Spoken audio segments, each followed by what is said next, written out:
All right, and we are live. Welcome to the Iron Lords podcast, episode number 59. And it's another glorious Sunday, and we are back at the round table on the Lord's Day. We've got the launch and impact of God of War, media bias, changes at Microsoft Studios, and Call of Duty single player to discuss. So we're going to get right into it. So let's introduce the four horsemen of gaming, those usual suspects at the round table. My co-host with the co-most, my brother from another mother, the difficult game conqueror, and the howl of the young wolf. My man, Lord Addict, how you doing, sir? What's up, you guys? Yeah, enthusiastic. How I like it. And of course, we have our most technical gaming lord, the solo gamer who lives for the single player selfish experience, and also the Softstradamus, Mr. Offline Profile Illuminati himself, my man, Lord Sovereign. How you doing, sir?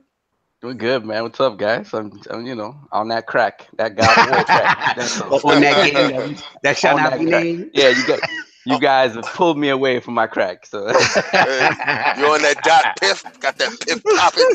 Yeah, hard. You listen to me slapping the wrist. Need that fix. I feel you. Got that fix, baby. I feel you. And of course, we got the incredible Hulk of this thing, aka the XS Gamer. The Lord of Combat Sports, who is a man of his convictions, demands nothing less than the premium experience, and is the get money gamer. I ain't hearing oohs. I feel away. I know. I'm sitting here like, ooh, there like go. my bad. I'm so sorry. Like, because you changed it up, and I got to jump in that flow. I got to get that. I feel you. Yeah. Because I feel you. Yeah, this is only the second time that me and you've been doing this, so we're gonna get it. We're gonna get that one. Beloved Lord King, how you doing, sir? We're doing fantastic, everybody. Listen, people. The gods of the fight last night was in the king's favor. All right, and also we had some charlatans and some snake oil salesmen out here giving you the unreal, while Showtime is out here dishing that real. Just like God of War's that real, Showtime got that real. Let me tell you something. Let's go to that fake first. Let's hit that fake first. That fool's gold, that idiot sauce. Let's get to that first, right? Check it out. Last night, Eddie Snake Salesman Hearns had his little card out there in the UK. Shout out to the UK gamers. Shout out to the UK fight lovers. Eddie Hearn is a snake oil salesman. Don't be fooled by what he's telling you. All right, well, he had your man Amir Khan coming back. Amir King Kong. Last time we saw Amir Khan, he was flat on his back. Canelo done stretched his life out of his body. All right. We all know Amir Khan does not have a chin. So remember when I told you guys about tomato cans? Yes. Well, young man and cherry picked the best tomato can he could find. And when he picked them, he put them in the ring with Amir King Kong. What happens when you put talent against hard work? The hard work is garbage. The hard work that was garbage got stretched out in 51 seconds. Whoa. You heard me right, folks. Whoa. 51? Which fight was this? Seconds. Yeah, you didn't see it because it was the bull. It was the S. First okay. I must have missed that one. No, it was not part of the Showtime. Do not mix that with Showtime love. Okay, got you. Okay? Don't. Now. Don't this with Showtime. Yeah, okay. That's fool's gold. Everybody's gonna think Amir Khan is back, and they're gonna put him in there with somebody who got a punch, and Amir Khan is gonna die. Okay, he's gonna die. All right.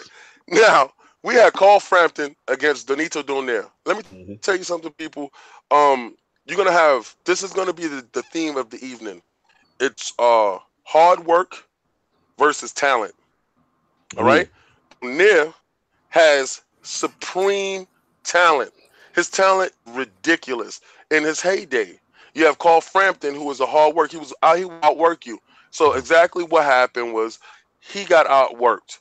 And talent showed up some, but there wasn't enough because it wasn't backed by hard work. Donaire, you still got some left in the tank. You have to be matched properly, and you have to train differently. You have to reinvent yourself like Holyfield did. True. You, my friend, should not be in the ring with anybody that's going to outpace you. It was a great fight. All Showtime cards are a great fight. That was a Showtime Showtime fight always card. puts on a good joint. What else we got? Javante Tank Davis. Oh!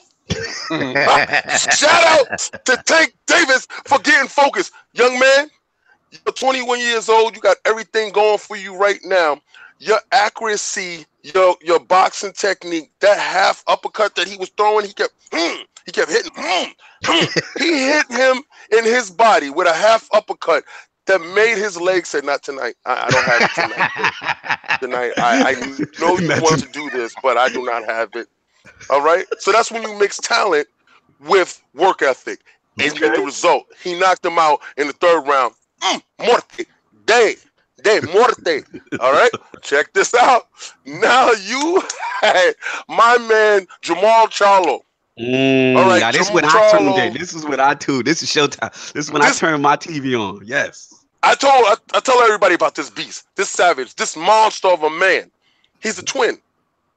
His father produced two of the most savage boxers you do not want your life in the ring with. Okay? Mm-hmm. This is talent. He was facing, again, hard work.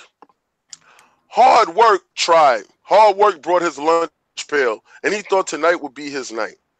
Mm-hmm. Jamal Charlo hit him with that 1-2, that one hitter quitter, folded his knee back into his body.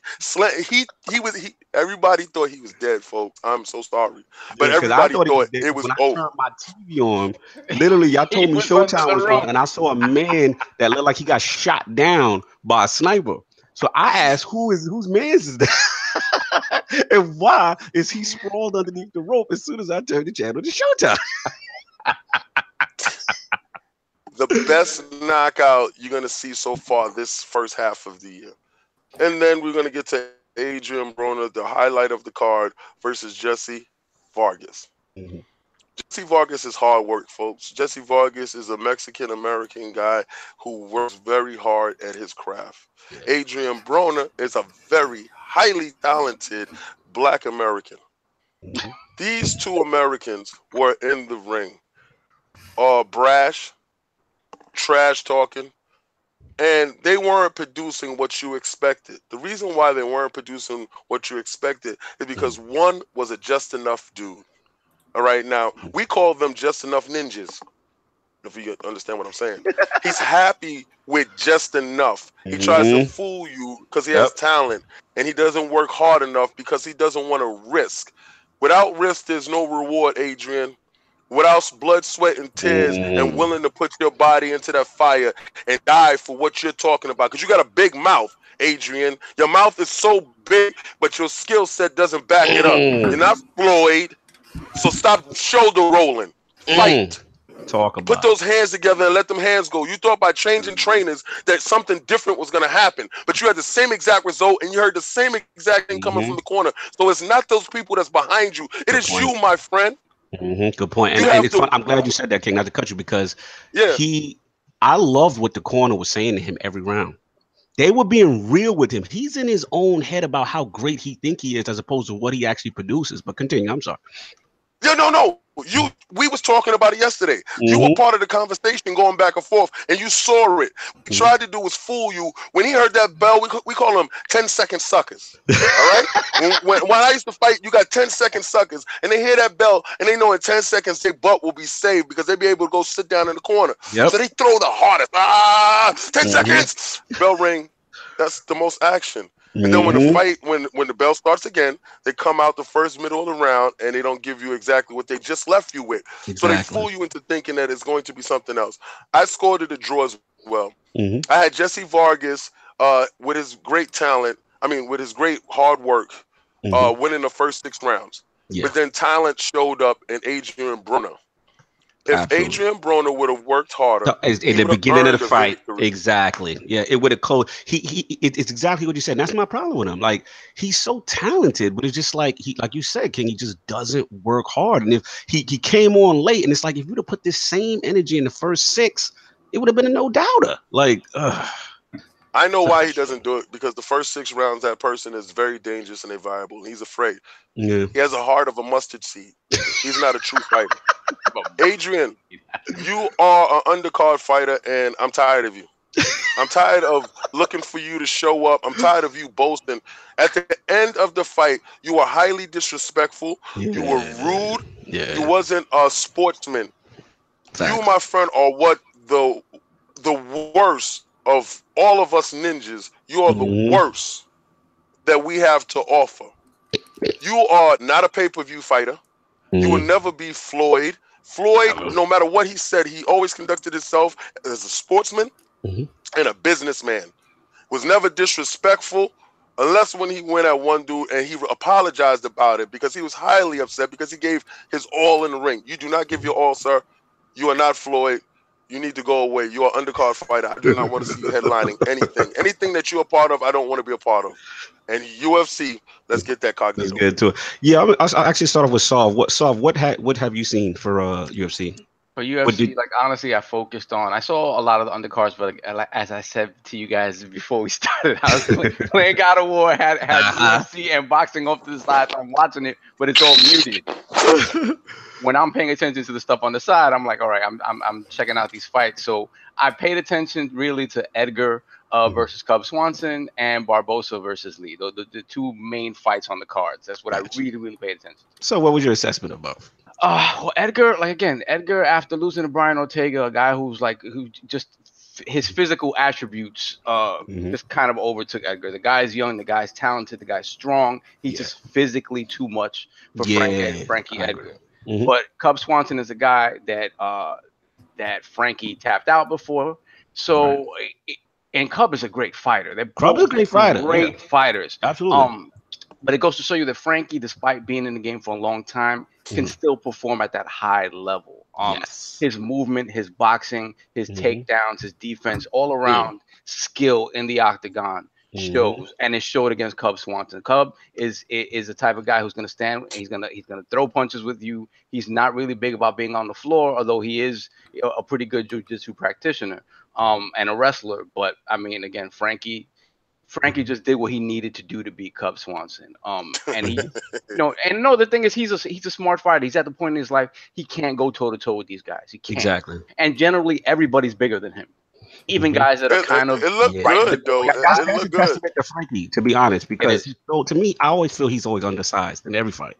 And his skill level is so much, and he's so busy, and he's so accurate. Like, it's such a testament. And I mean, he just did a quick turnaround against Ortega, so everybody was questioning, like, "Yo, what are you doing? You just got stretched, and then you came back up here with Cub." And he worked Cub, and Cub. What pissed me off about the fight is like Cub didn't want it. Like, your Cub is usually a lot more aggressive. I'm like, you acting like you fighting this superimposing fighter, and I'm like, no disrespect to Frankie, like. I was very disappointed with Cub. I'm gonna be real with you because I like Cub and I know what he's capable of. So to see him so tentative and not getting off, people know when you in there with that dude that's gonna do that thing. Cub is a beast, though. Cub is a beast, and the first fight was competitive until when Frankie took him down. Like, Frankie has the ability to ground and pound you to death if he takes you down. He's a great wrestler, and he got his back and choked him out. But I mean, Cub it was a very competitive fight. It just him out the chain though. Yeah. Shout out to the man with that chain though. I forgot his name, young boy. I know you're talking about. I love him. I'm about the new Rampage. He is the new Rampage. About him. For real, he is so get busy. Yeah, he get busy. I just found out about him myself. I gotta look into him. But yeah, shout out to him. I know he dabbed after his win. It was kind of funny. He did his thing. Let's go breeze through real quick so we get into it. Shout out to obviously he was in Jersey last night, not too far from where I'm at. So shout out to Jersey Jim Miller, but my boy Dan Hooker, oh my Lord, this man, the best knee I've ever seen. It was so perfectly timed, slumped this boy, put him to sleep. Oh my Lord, I felt bad for Jim Miller, man. That was just a perfect knee. Dan Hooker, watch out for him. He's on the rise. Same thing what you saw with Edgar versus Cub. You know what I'm saying? Frankie's back. He's back in the mix. We'll see what happens with him. But I got to talk about that main event, y'all. That's the main event. Kevin Lee versus Edson Barbosa. Barbosa both coming off of losses. Kevin Lee to Ferguson. You know what I'm saying? Now, he had the staph infection with that one. This one. Wait, that dude has a loss? Yeah, he lost to Ferguson. He was dominating Ferguson, and then but he came in with the staph infection, and he after the second or third round he faded and he gassed out. And what I was worried about Kevin Lee, the problem with him is that he always has weight issues and like that. He missed weight again. They had to fight at a catch weight, so he had to give some of his purse. So his dedication is still a little off. Like this, he's young. He's got so much talent, and he's so good. Like. And he pretty much could do it all, but it's just like he's got to get it together. And Barbosa just came off of the mauling from Khabib. So we wanted to see where he was at. But Barbosa could strike. Like his feet is crazy. So long story short, first 2 rounds, Kevin Lee is just straight dominating him. Like it was the best performance from Kevin Lee I've ever seen. I was like, oh, Kevin's ready. He's ready. Then the third round came. And I saw something I thought I would never see. Edson Barbosa landed a roundhouse spin, not a roundhouse, just a standard kick to the top of Kevin Lee's head. And Kevin Lee's cell phone went off, and he didn't know. He had to grab a call. Yo, King, I've never seen a boogaloo. I've never seen a stinky leg. Let me tell you guys, because he's not telling you how it was going. All right. Dude was who's Lee? Lee is the dude that took the wiggle for the body, right? Yeah. Okay, now Lee was out there giving everything that he had to offer, everything that he advertised that dude with. Barbosa, everything he talked about leading up to the fight, he gave him all of that. He was giving him every elbow, every knee. He had him on the floor. He was beating the brakes off this. Right? Yes. I'm like, this is non-competitive. This doesn't make any sense. But dude. Barbosa hit him with this one roundhouse kick side of the head. My man's body said, I'm out of here. But his mind said, get over here, and yanked it back into the body. Yo, he went, it was crazy because he was like, oh my God, Lord. And his natural instinct was to tackle him, man. He's to tackle him. I know something in his head that tackle him. Yo, he tackled the dude. He was like, yo, he was on his waist. Like, yo, it looked so crazy. It was the craziest look ever. He was like, please, no, not today. Please, not today. He needed his help to stay up, and he just turned it into a takedown. All right, y'all take this. I'm taking it. But he looked, please. He knows why. Y'all got to YouTube this, y'all. Even if y'all don't watch, all the gamers in the chat, even if y'all do not watch UFC, please YouTube Kevin Lee versus Edson Barbosa, specifically the third round. That's just look all at the highlight. It's 1 minute. You will see it. If you want to see body betrayal in its purest form, please. But then he got it together, and he said, I have to open you up right now. Yeah, and this is exactly what he said. I'm going to open you up. And he started giving him knees, elbows to this side of the head, and he opened him up. It looked like, you know, when a baby is coming? The cup was like that big. He said, not tonight, son, not tonight. That was beautiful. It was the fight gods are pleased. Yes, beautiful night, Combat Sports. I know Atticus, we got to wake him back up. We got to get back into the show. Yo, Merc, I know you love that shirt. That was beautiful, right? I hope everybody's got these shirts. Get them. We still got a couple more left. The E3 shirts are coming. But Merc, I know you'll put that shirt up. I know the shirts is awesome, bro. Merc, shout out to Planet Xbox. Awesome. And of course, we have the Shinobi Gaming Ninja himself, Lord Cognito, spreading that realness in the realm of the ILP. Not telling you what you want to hear, but what you need to hear. So obviously, you know, I usually go into what the Lords are playing right now, but obviously, for the most part, most of the Lords have been playing one specific game. But so I want to do something a little different. I know on Twitter there's this hashtag going around. I know if Addict saw it before. It's called the Game Struck 4. Did you see it, Addict, when people were hashtagging that? Yeah, I don't keep up with that shit though. So I want to do a little different. Being I figured that most of us are. I guess I'm going to be forced to keep up with it now, though. Yes, you go keep up with it now because I'll set it off to make it easy for you guys. So basically, I want to do is these are the 4 most influential titles to you as a gamer and why. So this was hard. This was hard for me. So pretty much what I did, looked at my whole gaming career and I said, okay, what's the 4 most important titles as to why I'm a gamer, right? So first, to no surprise to y'all, because it's in my house and I played it, the arcade version of Shinobi. And Shinobi is very important to me. Obviously, the whole Cognito moniker, you know what I'm saying, the whole ninja thing, that's my wave, and actually made me fall in love with Sega. And from that point on, I would go to the arcades, I remember seeing that little blue logo. Yo, that game was made by Sega. You know what I'm saying? So everything else, Hang On, all other stuff. That's what started the love, which translated to the Master System, blah, blah, blah. The second for me is Halo 1. And obviously the Lords, we've talked about this many times. You know, that's the only game that I think brought an entire community together, like our whole blocks. Like we had different neighborhoods come together, right, King? You know what I'm saying? Like just for that Halo. And this is Halo 1 specifically because this is before the days of Xbox Live, you know? Yeah, and Xbox Halo changed the game. Halo 1 changed how we looked at games. Yeah, like we've never seen anything. Putting the TV, everyone chipping in monies for TVs, you know, putting the LAN cable down, you know, the next man in. I mean, we had competitions, you know what I'm saying? Shout out to everybody. Shout out to Melrose Projects, King. Yeah. Listen, like, shout out to everybody that this is the first time in gaming that we had to become financially invested in technology to boost our gaming separate. Everybody had to buy a controller. We had to have 4 Xbox presents. Shout out to Lord Cognito for having the technology savvy that he knew which Ethernet cords that we needed to reduce the latency. And he knew everything. And you know, and Lord Sovereign too, because I'm pretty sure that he was very integral in that. And then we got the TVs. Fact. Shout out to the Wiz for giving us that 19-inch on sale last minute. Yeah, last minute. I didn't buy one. We bought one like a display model. They had nothing else, and we bought a display model for like $100. And that was from Crazy Sounds across the street.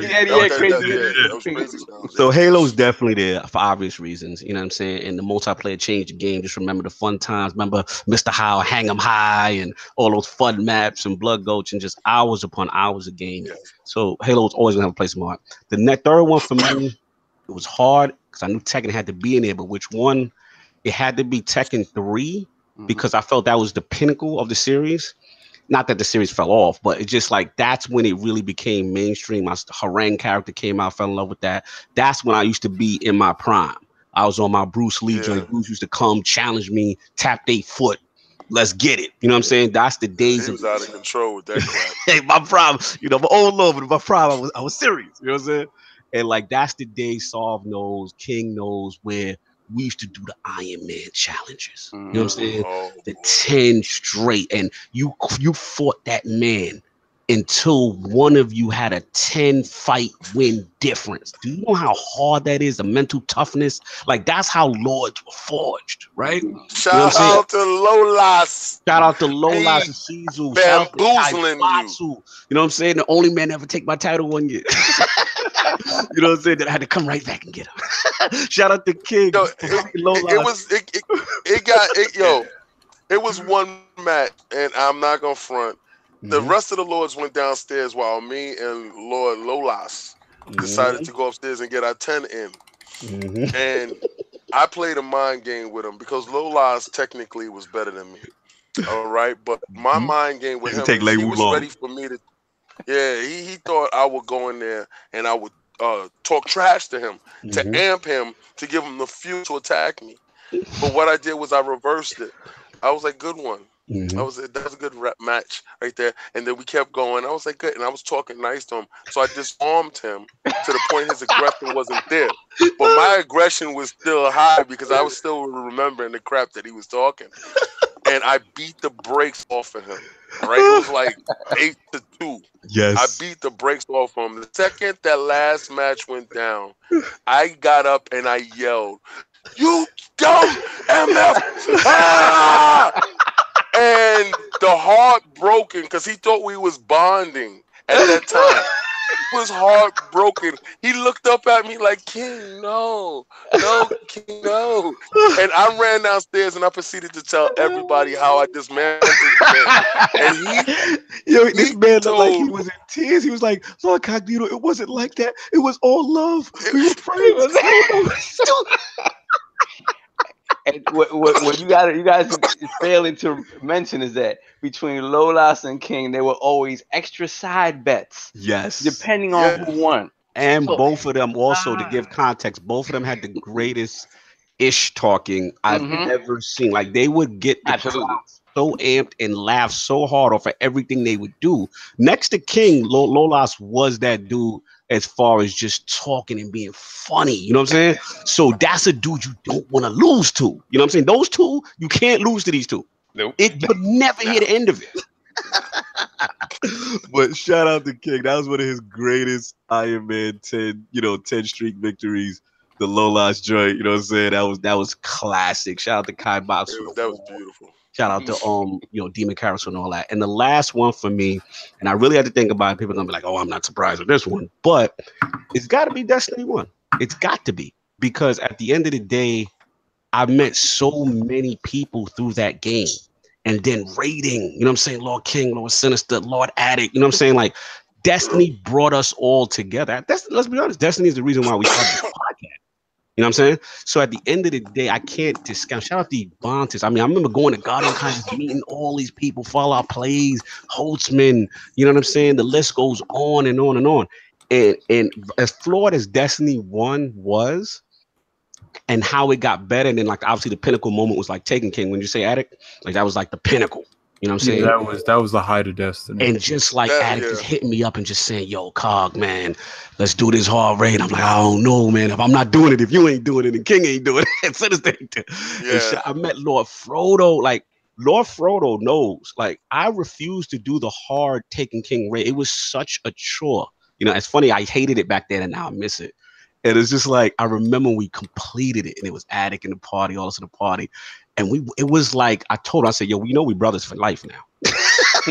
We went through Vietnam, bro. Like, because I was that raid that when one person mess up, you had to side get him out of the party. Yeah, like people side text each other. Like, yo, I wouldn't side text anything. I just kick him.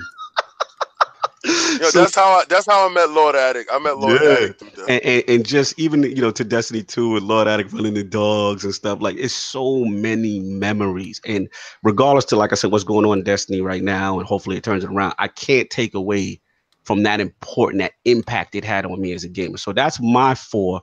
Addict, I'm gonna give it to you because I'm curious to your perspective, the young boy, the young wolf.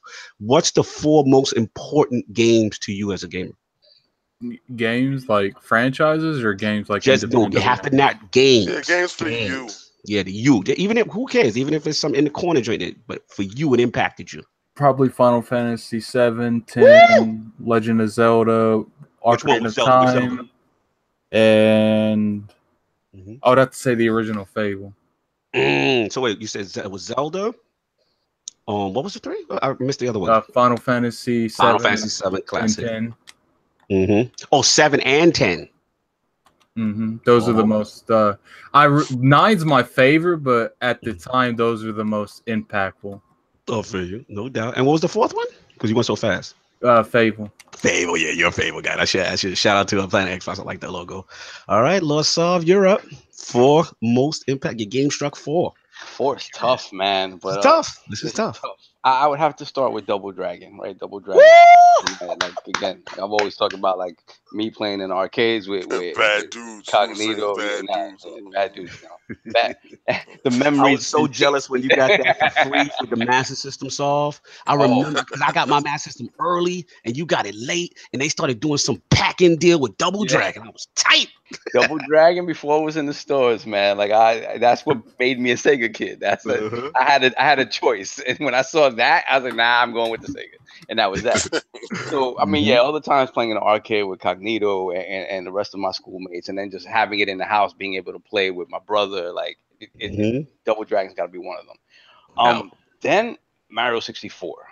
I loved Mario on the SNES, but I was never great at platformers, so that was Kaibatsu's lane. So like I loved it, but it frustrated me to a certain point. When it brought it into 3D, it was more for me. Like I got it at that point. I was like, oh, okay, I get this. Like for whatever reason, I gravitated more to it, and it was just a revelation of a game. Same with Ocarina of Time. Ocarina of Time, like has to be my 3rd one because Yeah, it took the Zelda formula and it put it into 3D in a way that immersed you like never before. Like the way I sort of feel about God of War right now is what Ocarina did for me back then. I was like, wow, man, they really like God of War is derivative, right? But it polishes up a lot of those core concepts. Right. And then the last one has to be Halo 1. And I'm leaving out Tekken, because I don't play fighting games as much anymore. But that was definitely a formative game, especially 3, just like you. But it would have to be Halo 1. Halo 1 to this day, you play Halo 1 on Heroic to this day, it's probably some of the best enemy AI you're gonna find in a game in terms of reacting to specific situations, how they would duck behind cover, how they would flank you. Like the later games in the series don't do it as well. Like it was something about that game that really, and then you're playing the game, you're loving it, and then when you go down into the library and you face the Flood for the first time, you're like, what is this? What is this? The game changed on its head at that point, right? Yeah, it was. Halo was legendary. Yeah, it was the definition of a killer app. Like it sold Xboxes, that game. No doubt, no doubt. Lord King, I'm very curious. I am so curious with your choices. What is your 4 It's gonna be Amazon. And I'm curious because after you say your 4, I want to test you with something. Continue. All right. Well, my first one is gonna have to be Street Fighter 2.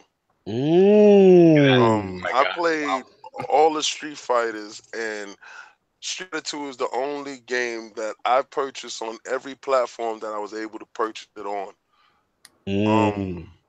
For my simple love of that game and what it meant. Like, I seen a guy actually get stabbed in front of me because he was cheesing. Wow. It was real. Yo, the dude told him. The dude told him. Remember when I was working as a director in a community center over there on 116? It was so real. The dude put his quarter up, and they was fighting, and he lost. And he looked at the guy and said, "Yo, stop cheesing me, bro. Remember, you'll be able to punch over the dude, and you duck down, and you toss him, right?" So he had Ken. I'll never forget it to this day. He had Ken. He looked over at the dude and said, "Don't cheese me again. Stop cheesing me, bro." And the dude cheesed him again. He proceeded to pull out a pocket knife and poked the brakes off this dude. Yeah, I remember and ran out the store. Yeah, and I was like, I said, this is crazy. This is what this game it's stabbing people. They like, for real. And I'm sitting there in shock, like, wow. Street Fighter's a good choice for you too. For another reason, only because me and you got history, and you brought the port for Super NES for the first time, and I brought my idiot friend over who you wanted to punch in the face, who was trying to say that it wasn't arcade perfect, and nobody was trying to hear that at that time. So yeah, Street Fighter for you, very important. Yeah, I just paid $150 for my cartridge, my Super NES cartridge on Elizabeth Street and Canal, and Lord Cognito brought his ponytail wearing friend over to my community center, and his ponytail wearing friend had the nerve. I think that's where my hate of ponytails have originated. I hate ponytails. And this guy he's gonna stand on the side with his arms folded and go, "Yeah, but it's not arcade perfect." I looked over at Cognito and said, "Get him out of here. He's no longer safe in here. His parlay is not no longer good." I had to get him out of there, y'all. I will get this dude jump so fast in a heartbeat. Finish him. Man, so that was Street Fighter's 1. But give me 3 more. Come on. The second one has to be Halo 1. Woo! That's when I lost relationships over Halo 1. Because y'all know my ex-girlfriends would say there's no way in hell that y'all playing video games for 14 hours. Halo, baby. And I'm like, yeah, I don't know. They thought girls was over there serving us in your house with drinks or something. I don't know what they thought. But the camaraderie with that game, I met so much great friends. They're not friends anymore. They're family. I'm done with Sam. He just says at E3 putting his hair in a ponytail just to annoy you. Well, he can do that. He can do that all he wants. He won't ride in the cars with us. Don't you put that ponytail on, you will not be in the car with us. All right, I'm letting you know that right now. Okay, Sam, I'm gonna give you some Street Fighter 2 box art when you put it in the ponytail. Don't do that. Do not do that ponytail. I'm gonna tell you right now. You're not being in vehicles with us. You be riding El Caminos out there in California. Continue. My next game, and it's gonna probably be like y'all be like, oh, shut up. Breath of the Wild. I finished. Well, I played almost every Zelda that there was. You got Breath of the But Wild. Oh, Breath wow. of the Wild, it became part of my DNA, my blood or something. It got to the point where I was checking in over 21 amiibos every 12 hours. I sat there like my kids thought I was crazy. I had a table right next to me with every amiibo. Yo, and I would scan them in like clockwork every 12 hours to get the No, you didn't do it every 12 hours just so you could get the advantage. Every 12 hours, I was checked, and it would be like, "Not, it's not ready yet," and I would put him to the side. I'm done with you. That he's not ready yet. He got to the point where he didn't know which amiibo he used, so he had to double check. That's right. A couple minutes later. So I had them in sections. That this one was done and this one wasn't done, and it got to the point where I would come in and I would have to do it. I would, but the game was so much fun. The beastiness in which you was able to attack the world. I think Breath of the Wild really married what a 3D adventure game is supposed to be. The fun, the playability, the story. The story drug you in. It's probably the only game that I will give a perfect 10 if I would have to give a 10 to a game. I will give that game a perfect 10. And yes, it was Game of the Year whenever it was released. That was the only game that you should have played that year. My last game will have to be Fight Night. I was just about to say, because I was like, if you don't have a boxing game in your top 4, I'm gonna have an issue with you. No. The reason why is, and I'm gonna tell you, I've played every boxing game that there was from Mike Tyson, Amigo, right? All the way up to Legends, all the way through from what it was, that Ring King, pat, and the afros will blow up, yeah. But it came together on that first Fight Night, and we saw Roy Jones. I remember I looked at Cognito and said, "They are here. They're here." That was the pinnacle of graphics for us. Yeah. Remember we met him? Yes. Who's the Tanada or whatever? He curved you. Yeah, he curved me. Because he gave Lil Cognito the number. Yo, call me. Yo, we're gonna do this. The games. Man, we were such a fan of that dude. I fanboyed out for that dude because he put my heroes in the flesh and represented them properly. So that's my last game. I know probably for some of y'all guys, y'all like, "Oh, shut up, King." Nah, we understand it. Yeah. For me, it gave you the feeling like when you hit a dude and the hearing went, and the blurry, and the knockout is about to happen. And that introduced. Remember that was the punching system where you had to actually use the analog in those motions, right? And you punched uppercut. It was they need to fight now. I'm surprised the series went away. They need to come back. Or Floyd doing something? What's going on? I don't know what the hell's happening. Yeah, Floyd's been making some games, but who knows? I don't know what that is. Not with that engine, not with those people. UFC took over because UFC is you can do more, grapple and stuff like that. So I don't think EA will ever approach a boxing game again. I was a solid game struck. I'm impressed, Lord Gig. I didn't think you'd have Zelda there. I'm very impressed. Wow, that's what's up. Zelda is that thing. That's that way. So we're going to move on. Last week's poll results are in, and the people have spoken to the question. If your favorite console company routinely disappoints you by the decisions or lack of moves it makes, is it okay to consistently demand more from said company or console? The winner at 61%, four-way poll, cruising to victory, was the yes, keep demanding better group. Coming in at second place at 18% was the no. If you are that upset, get rid of the console group. Also tied for second at 18%. Stop clapping, King. 18%. Own both your favorite and the competition. Problem solved group. And coming in at the shallow fourth place at only 3% was the My Console Never Disappoints Me group. So the people do not agree with the Lords last episode. What do the Lords think about this? I'll start with Lord King. Y'all are wrong. Y'all dead wrong. I don't care what y'all say. Either own the competition or get rid of that loser who's not performing. We're not keeping our weight up. Get him out of here. But I'm still functional. No, you are not. And there you have it, Lord Lord Addict. Anything to chime in? No. I mean, listen, like you gotta accept what you have, right? Like you can always you bought the product, you want better. Yeah. Request better, ask for better. Now, at the same time, you can't make direct comparisons like, look what they got, I need that. Like, no, just go get that over there if that's the case. Like, you know what I mean? Like, you have the right to ask for it, but at the same time, don't, if you're limiting yourself, if what you want is someplace else, then get that as well, or trade up. I feel you. I feel, but the argument that they're going against the Lords, because not just you, is that they're saying, well, you have to keep demanding better because otherwise things won't change. Like, don't let them off the hook. Stay on them. You know, you're the consumer. Those are broke people. Those are broke people. Oh. Those are broke people. Broke people. That's broke people logic. I can't afford to buy it too, so I expect you to outperform. Work harder. No, you work harder. You work harder to buy too.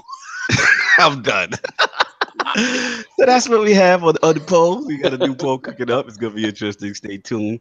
So actually, before we start off the show real quickly, I want to start off on a serious tone. I just want to pay respects to a fallen Lord in our gaming community, a Lord who served his country, and that's Matt, aka Xbox Addict, not our Addict, Xbox Addict. There was some confusion. I know Addict got hit up a couple times. I'm like, no, he's okay. People was asking, but in all seriousness, you know, I briefly had a chance to cross paths with him at 2 different fan fests. He was always very positive and respectful to me. Also had like one of the most amazing gaming collections, Lord King, like almost like Mr. High level. So like if you check out his Twitter page, it wasn't just Xbox. He was a serious retro collector, true gamer at heart.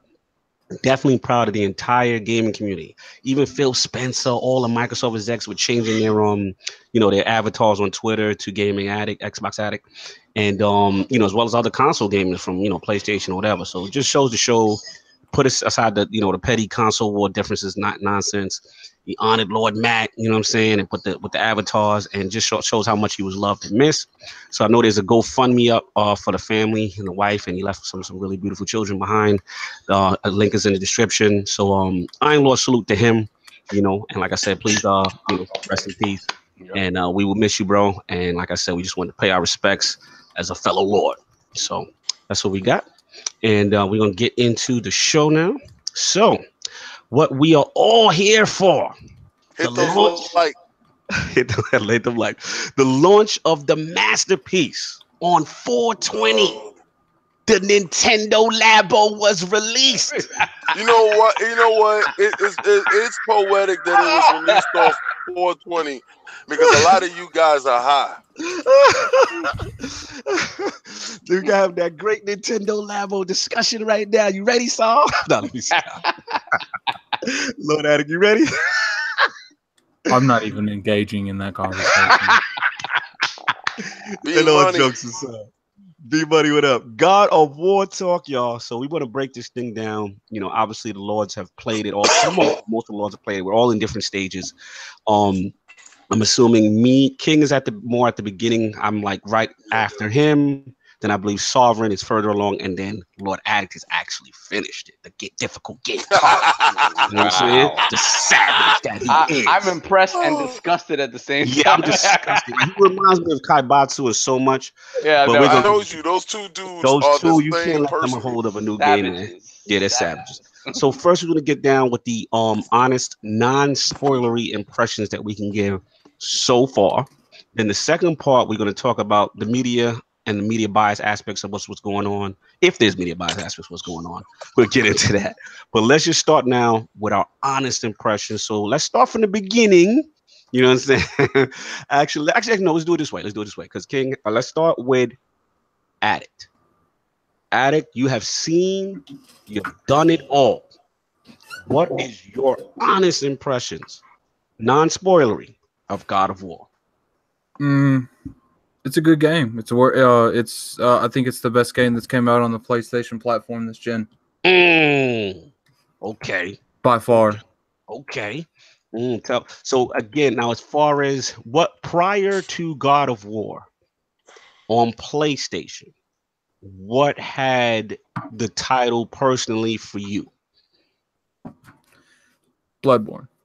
Okay, all right. And then I really enjoyed Until Dawn too. Okay. I played like the first stage of Ratchet and Clank, and I turned it off. I'm going to get back to The Last of Us because I do want to play that. I've just got so much stuff going on. I don't intend on playing Uncharted, but now someone's challenged me $200 to beat an Uncharted 4 on the hardest difficulty. So I'm gonna have to just take that L and play Uncharted 4. Okay.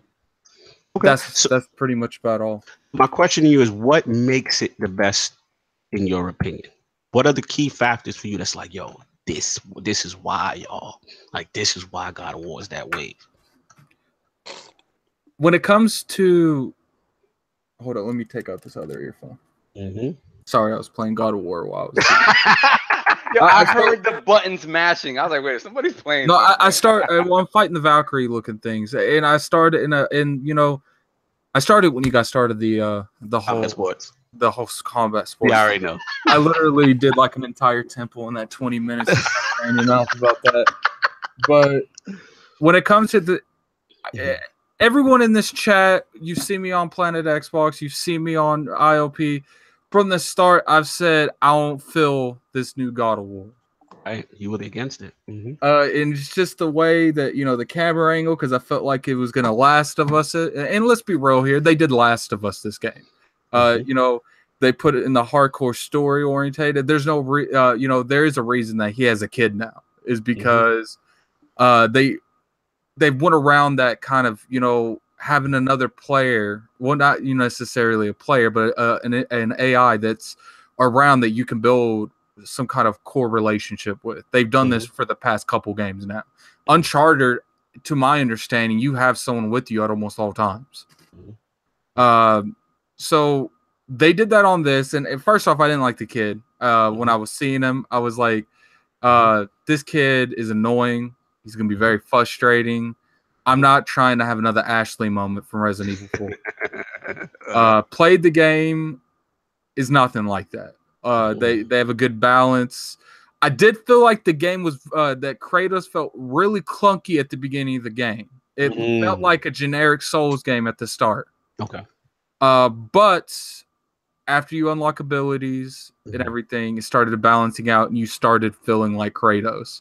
They took the essence of the older God of Wars. I didn't think they'd be able to do it. To a point, they got the atmosphere, but they lacked stuff like puzzles. Like pretty much every puzzle in this game is just throwing an axe at something and freezing some kind of coil. That's all. Okay. I didn't like that. I didn't like the fact that the troll that they literally showed you at E3, you fight that thing like 15 times. I brought that up on Twitter. I got harassed. Slow down on the floor, because I got a separate segment for that. So I just want you to focus on the positive. I just want you to focus on why it's what it is. It's amazing. When I played it, I was like, I don't understand how, we'll go into the whole puzzle mechanics and stuff. Yep. I don't understand how they are going to make this game feel like God of War with that Last of Us thing, especially with no jump button. But then I played it, and then at the end of the game, I was like, oh, that's how they did it. The game, like, that was your fear, right? You were like, how are they going to implement the core mechanics of the older God of Wars into this style that they've chosen, right? That was your main concern. I remember. I don't care. This PK bed, dude, I don't care about that. I don't care about the lore. There's no reason to have the same troll 15 times with different colors. There's no reason. We will get into the flaws. But at the end of the day, like, take the Poseidon fight from God of War 3. that was an epic moment in God of War 3. That was the first 10 minutes. They did that same thing here with The Stranger. I'm not really going to go into any of that, but Stranger, y'all. They took that hype that you have when you fight Poseidon in God of War 3. They enhanced that and they kept it the whole game. Shout out to BK Best. He said, "Addict, read the lore. There's a reason the trolls are." Already addressed him. Oh, okay. I love Addict. You busted your gun early this morning. I love it. Okay. The game's great. When I bring stuff on me in a second. When I bring stuff up that, and people come at me, they're like, "Oh, And what's funny is like some of especially the PlayStation fanboys, you can't say anything negative. Like not even a little bit. They about to get upset with the king. I say just like, there's too many trolls of the same thing. They cut me out on Twitter. It's like, look, man, like I'm hyped for this game. And then I got attacked for making a post on Twitter saying that I'm still hyped for State of Decay 2. People really attacking me saying they were tweeting me. They're like addicts sitting here hyping, because it's the crumb side on Planet Xbox that I'm a part of. Sitting there, Addict, you're crazy. You should only be hyped for God of War pretty much. I'm like, you guys are like ridiculous. Like first off, I'll play anything I want to. Second off, I am still hyped for State of Decay 2. No doubt. And then I got attacked on Lucas' podcast because I said, as much as I enjoy God of War, and I do, I loved every moment of it. I don't play games like I play God of War very often. I still like Breath of the Wild better. Okay, all right. Yep. Thank you. Delilah. I get Delilah. I see you. I know, Lady Delilah. We see you. We're gonna get you. We're gonna get to you. And the reason for that is I went into this expecting the worst. Like I really did. Like I went into this like, it's gonna feel clunky, especially when they showed more stuff. I went into Breath of the Wild as we went to this. There were skeptics, including myself, with this game. Yeah. But if you look, first off, both of them clearly nostalgic. Both of them are. But Zelda, like I said, when we were mentioning the 4 most inspiration games, God of War wasn't on that list. Zelda was. Okay, fair enough. Notice it wasn't in nobody's list, right? Oh, you're savage. Lord Saul, you are up next. I need your opinion. First of all, how far are you, and what are your impressions of it so far? I can't really tell how far I am because the game seems like it's huge, but how many hours? Let's just say, like, how many hours do you think about? I don't think they tell you, to be honest with you. I know. I mean, I've been playing since basically Wednesday, but I try to get all the side stuff that I can. Right. So you're playing it like me, where you're really being very intricate with collectibles and trying to find the different, hack silvers and hack silvers, and like you have like there's some like birds and stuff, like collectible stuff, all and stuff off to the side that you don't have to do. And then stuff that's probably too difficult early on in the game that you'll find out real quick to leave alone and can't come back to. But I'm at the point where I've seen like a couple of ish moments that tell you, okay, this game is much bigger than what I assumed it was going to be. You know how like when you watch movie trailers and you hear the movie trailer guy like an epic story in a world where this game this game is that, like, it is an epic story, like it's huge. And the thing that impresses me most about the game, besides like the overall production values, is that everywhere you go is different. Like everywhere there's so many different looking vistas, and like they really crafted each and every part of this game. They they really created their own version of Norse lore. Like the love and care that went into this game is evident from the jump. So that impressed me about it, right? And the fact that Kratos in the beginning, a lot of things with Kratos, the argument with Kratos is that he's one note, right? He's always been one note, angry dude. Damn it. He's still one note. Like he's still one note, but he's a more subdued one note, right? Like he's different. Like, and to be honest, like, and you have to keep playing the game to see more, because in the beginning it's just boy this, and he's just straight up annoyed with him. And then as the kid progresses, you see that the kid is more willing to engage him. Like, nah, man, you dead wrong about this. And you see that the kid becomes more defiant, and he pushes Kratos to have to open up a little bit more. It's a very slow burn to that. Like if you, in the beginning, you're gonna think he's the same, and because I wondered, like, what people talk about, like, wow, Kratos is deep, like he's layered now. And then when you're playing, you're like, nah, he doesn't seem layered. He just seems different. Like he's kind of a broken man in a lot of ways. And he really is. Like I do want to stress that this is the same Kratos that we love from the other God of Wars, but it's pretty much like it's legitly a broken Kratos. Like he's still a hatred man. He hates everything. But pretty much like the only thing that he even stands is his son, and half the time he don't even stand his ass. But like Kratos was never that though. If y'all look at the games, he was never. First of all, he loved his family. He hated what happened to his family. He was tortured by the gods because the gods lied to him. So that's where his hatred toward the gods came from. So I mean, I will let Sovereign finish, and then I'm going to get at you, dude. And that's to King's point, right? I think what this game does perfectly is that it brings him to another point in his life. This is in all respects a sequel as much as it is a reboot of the game. Like it is a sequel. They're rebooting it, but it's definitely a sequel. It is that same Kratos with all of that stuff that he's endured weighing on him now, and now him having the opportunity to sort of fix that a little bit and sort of make up for his errors a little bit, and he doesn't know how to do it. The crazy thing is, like, what I see is that Kratos, with all the daddy issues he's had, like, you know what I'm saying, the big time daddy issues, he's not a bad father per se. He just doesn't know how to be a father. He is an overbearing father.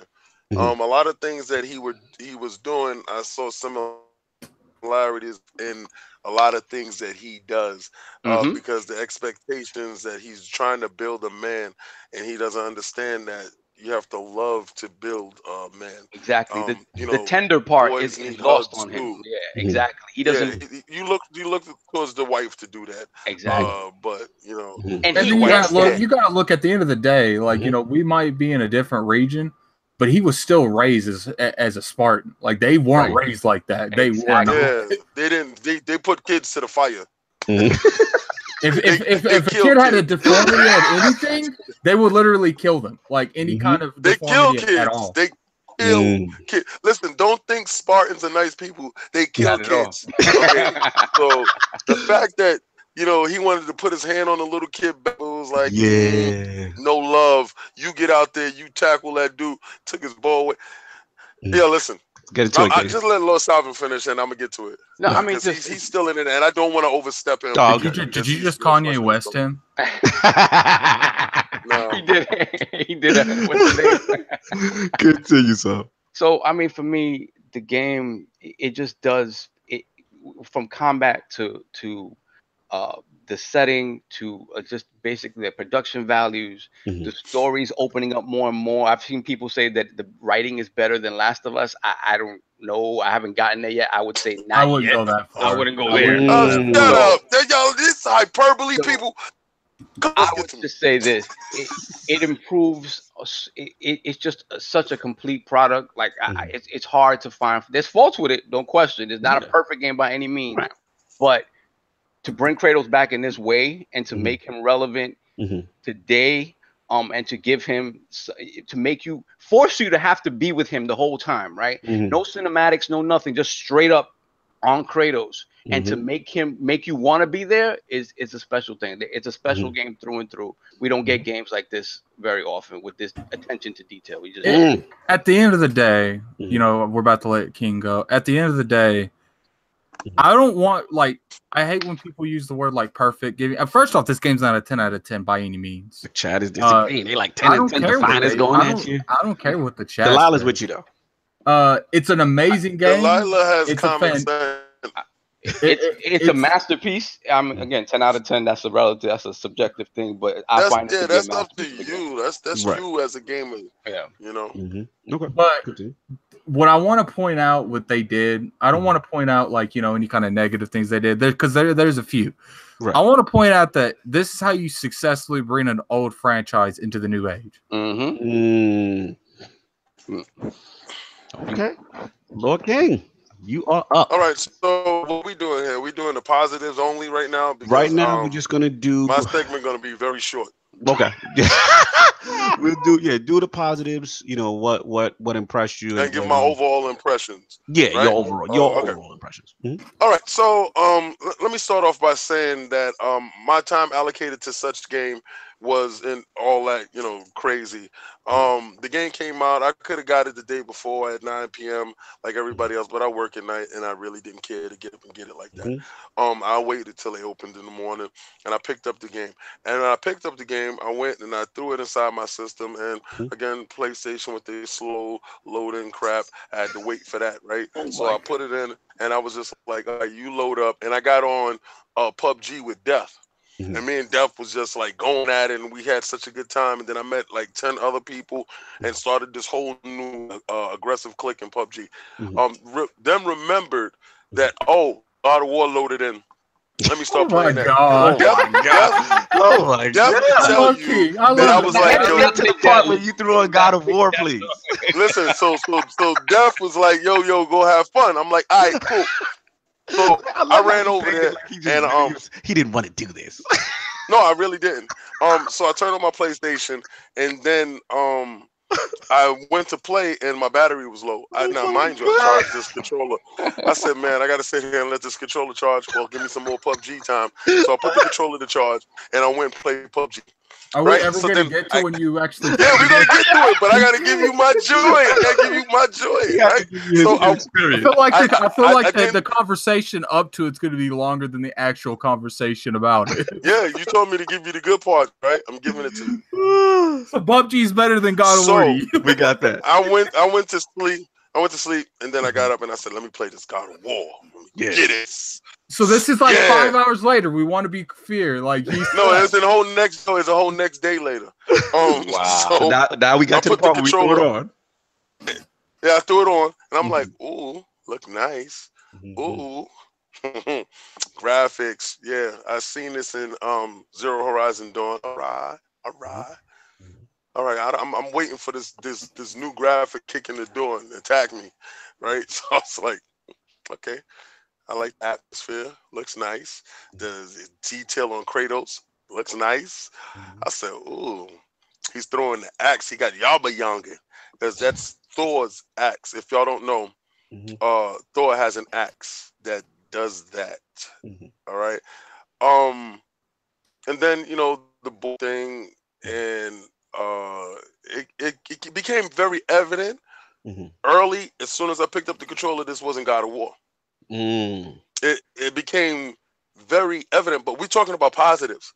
So I'm gonna keep it on a positive because I'm going to go in on you 10 lovers. You guys that you have other games that are really like higher scores and 10s. But it's a very, very damn good game. Is it God of War? I don't really think so, but I'm keep going to positives. The musical score, fantastic. The 4K, I'm not gonna say checkerboard now. I'm not gonna do that to you. The 4K looks very good. Very sharp. He's very the controls on him is very tight. He's not as clunky as I thought he would be with the over-the-shoulder view. The use of the little boy, he's very integral, like Addict said. The little boy actually is useful. Yeah, almost like a distraction in certain places too. Actually, a lot of times that little kid is more useful than Kratos. I killed entire groups of enemies with just him.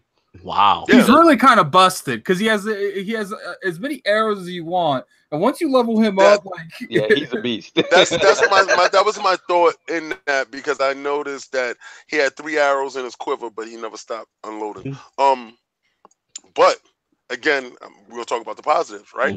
So the game looks good. It plays tight. It sounds great. I'm heavy on sound. Yeah. So the sound of the game is God of War. If you can really take one aspect of that game and say, does it fall all the way back? And I want y'all to hit those likes because I see 44 and I only got 23. Please like this. The sound, they captured that sound of God of War. God of War sound was as big as its gameplay and graphics. So do I believe that the sound so far is outpacing the rest of the game? Yes. Is it true to form? Yes. The graphics is very high up there. Is it Yeah, I don't think it's the best looking game at all. Yeah. Let's get to it, because y'all got me on the tip of my tongue wanting to explode on certain stuff. So, all right, let me get to my segment if King is finished, and then I'm gonna let y'all. Yeah, I just gave you all the positives I got for it, and I'm gonna rip y'all apart in a second. All right, let me go, because my perspective is different. God of War to me, I'm gonna get killed from my next statement, but I gotta keep it true at the round table. God of War for me is really not, it was always a solid franchise, but it's never been a franchise I really was passionate about. I remember playing a couple of the other games sparingly. I remember buying the Vita one, you know what I mean? And don't get me wrong, it was epic, but it's kind of like what Sovereign said. Well, he was always one note to me. And like, he just didn't do it for me. It just, that style of game just didn't do it for me. So when they made the switch and I saw the trailers, and, you know, Lord Act was there when we was shout to Lord Whiskey, we watching it, and I'm just like, this is the God of War for me. You know what I'm saying? Like, just the over the shoulder joint, you know, the more cinematic storytelling kind of a feel. You know what I mean? So hey, shout out to Lord Aaron Summers in the chat saying that's how my feeling was. I was never really interested in God of War until this one. So when I saw it, I'm like, okay. So now, you know, it's come release time, the way the game starts off, I'm like, okay, now I'm just gonna keep it 1,000, and I know I'm gonna get killed by Lord King and Addict by this. In my opinion, right? And first of all, shout out to Lord Solve. Get your TVs together. Yeah, my TV was together. My TV was not together. I had the technical Lord. I called him up because I had this issue with Hellblade and I had this issue with God of War. When I was playing it, and I got like a KS, what is it, 48,000? What's the drink we got? I forgot. KS 8000. KS 8000 HDR. Okay, you know, mid-tier HDR 4K kind of situation. And I remember playing Hellblade, and I remember when Sanu, I would rotate the camera around her, there'd be these little artifacts on it, like she had dust mites on it, like pig pen from Charlie Brown. So I'm like, why is these dust mites? And I remember, shout out to my boy Dealer Gaming, he was saying, you know, Hellblade on the X is the best looking game on the X, period. But I'm like, not in my house. It don't look that great. You know what I'm saying? Shout out to Lord Kaiba. So I'm sitting there, I'm like, what is it? So I didn't pay it no mind until God of War came. I got the God of War, and I was like, okay, it looked good. But then Lil Atreus came on the stream, and I saw the dust mites on his head. And I said, no. So I paused the game. I called the most technical. I said, Lord Sovereign, you have to get at me with my TV settings. Something is wrong. Because everybody can't be saying this game looks like the most greatest thing. And on my TV, it don't. So we went through the settings. Come to find out I had some stupid HDR simulating mode on that should have been off. We got my settings right. Boom. Threw it back on. Good Lord. Now, let me tell y'all, I'm going to say it. It's going to be blasphemous. I don't care. I'm going to get killed. That 2160p checkerboarding, whatever it's doing, in my opinion, prior to this moment, Rise Son of Rome had the title for character models, face details. That day is over. We are now at a new age. When I seen Kratos' skin, when he hugged the tree, that's all I needed to see. When the game continued, and as it continued to play, and I continued to see things. Now, you may say, okay, there may be some frame pacing issues. You know, I can hear Lord Kaibatsu in the back of my head when he goes into the sprint. I get it. You know, if you're playing on performance mode, okay, fine. I get it. But character model, I've played it all. Assassin's Creed Origin. I've played what's the other joint that got the Gears 4? Oh, y'all not touching Kratos. I'm sorry. I hate to break it to y'all. That is over. This is the greatest, in my opinion. That is over. This is the greatest. I don't know how they're doing it. It's so great. I'm like, yo, this has got to be full motion. Like, I don't know how they're doing. Shout out to Sony Santa Monica. I just can't believe it. So I'm just going to leave that there. Now, as far as the game itself, I'm not that far. I'm maybe about 5-6 hours in. Okay. All I'm going to say in reference to what I've played so far, if you have not gotten to the stranger in the opening sections of the game. All I'm going to say, non-spoilers, is that part, in my opinion, is better than a lot of classic games end bosses. Like that part. Go ahead, Addict. I hear you want to jump in. No, I'm not saying nothing. Okay, I'm actually fighting the Valkyrie. Okay, cool. Go get it. That part right there, I was like, okay, this is how y'all doing the first hour. This is what we okay. I see the smack in the mouth. So to me, the gauntlet was laid down at that point. I still got a lot to do. I still see certain little, puzzle elements. I hear what y'all saying a lot as far as, the puzzle stuff. I get that, you know what I'm saying? And as I get on, I have to judge it more in its entirety as a Game of the Year candidate. It's too early for me to say any type of hyperbole like that. All I will say is shout out to my man Lord Summers in the chat rapping, the fight with the stranger. But it's like, from a graphical standpoint, to me, it's undeniable. The title has been given. The bar has been raised. They're doing this with less tech, and it looked better. I'm going to say it looked better than anything on Xbox One X. I'm sorry. Come for me. At me, do whatever you want to do. I'll be coming at you that's in a what second. There's no game you talking about that's coming for this you, game. and There's then no game. listen. Zero. I'm gonna pay for your gas. I don't care. I've got them bring all. me my shades anyway, and you gotta come pick up these shirts anyway. Let's go. So I don't know how you gonna get over to my house today. Let's go. I got that Q9. Just get on with your points. I got that Q97. You could Q9. I'm gonna blow your eyeballs out your head. I'm gonna blow your eyeballs out your head, and you're gonna see it, and then you're gonna see something else, and you're gonna be like, "Yeah, that is kind of true, right there." What you said? Nah, I'm not. I'm not. But continue. Now let's get to the floors. Go ahead, King. You up? I've done my read. I'm back. I'm back. The dude that you love to hate. Oh, baby. Now let's go. I'm hearing all this, and you know what? I'm that dude. I didn't like Michael Jordan. I'm gonna give you a background of me. You said that. I'm gonna give you a background of me. All right. I didn't like Michael Jordan. I'm not a Mike Tyson fan. I'm not a bandwagon hugger. Facts. So all you dudes out there that to follow that wave, that dude. Oh, he's that dude. I'm not a Steph Curry lover. Facts. All right. But what I do love, I love excellence. So yes, I do love LeBron James, and he gets it in. So I want you to understand a couple of things. I'm a Scottie Pippen fan. I'm that hard work dude. All right. There's other games on that system that are actually they own. That's not God of War. Let's clear that up right there. That's that crap that you're doing. That's Thor. The story of Thor. He's throwing his helmet. The story of Thor. Let's get to the No. We already told you the graphics is fantastic. We already talked about the fantastic graphics. We already did that already. You got fantastic graphics. I'm going into the floors now. Enough of me being nice, holding your hand. My bad. Boy. Since I had to hear that over 400 times since I booted up the game. Boy, it got annoying. Boy, oh my God. It's not God of War. I know what they did. That game was something else, and they was like, you know what, let's slap God of War on it, and it'll sell. The media bias to this thing, we'll get to that part. But let's get to these geek floors. Let's get to these geek floors. All right? Then I want to say a lot of stuff, but this is PG. It's definitely not the story of Thor, but they're coming for it. Yo, listen, no, you don't know who Redbeard Thor is. So you can sit there in Norse mythology, but you're going to talk to the wrong person. So stop it, get out of your feelings, and get into the game. Out of your feelings, into the game. All right? Let me tell you a couple of things where that game could be any other game but God of War, and it would be nice. It would still be nice, but would it rate as high? No, it wouldn't. Would it capture the crowd? No, it wouldn't. It's very cinematic. It's very good to show. It's a very good game to stream.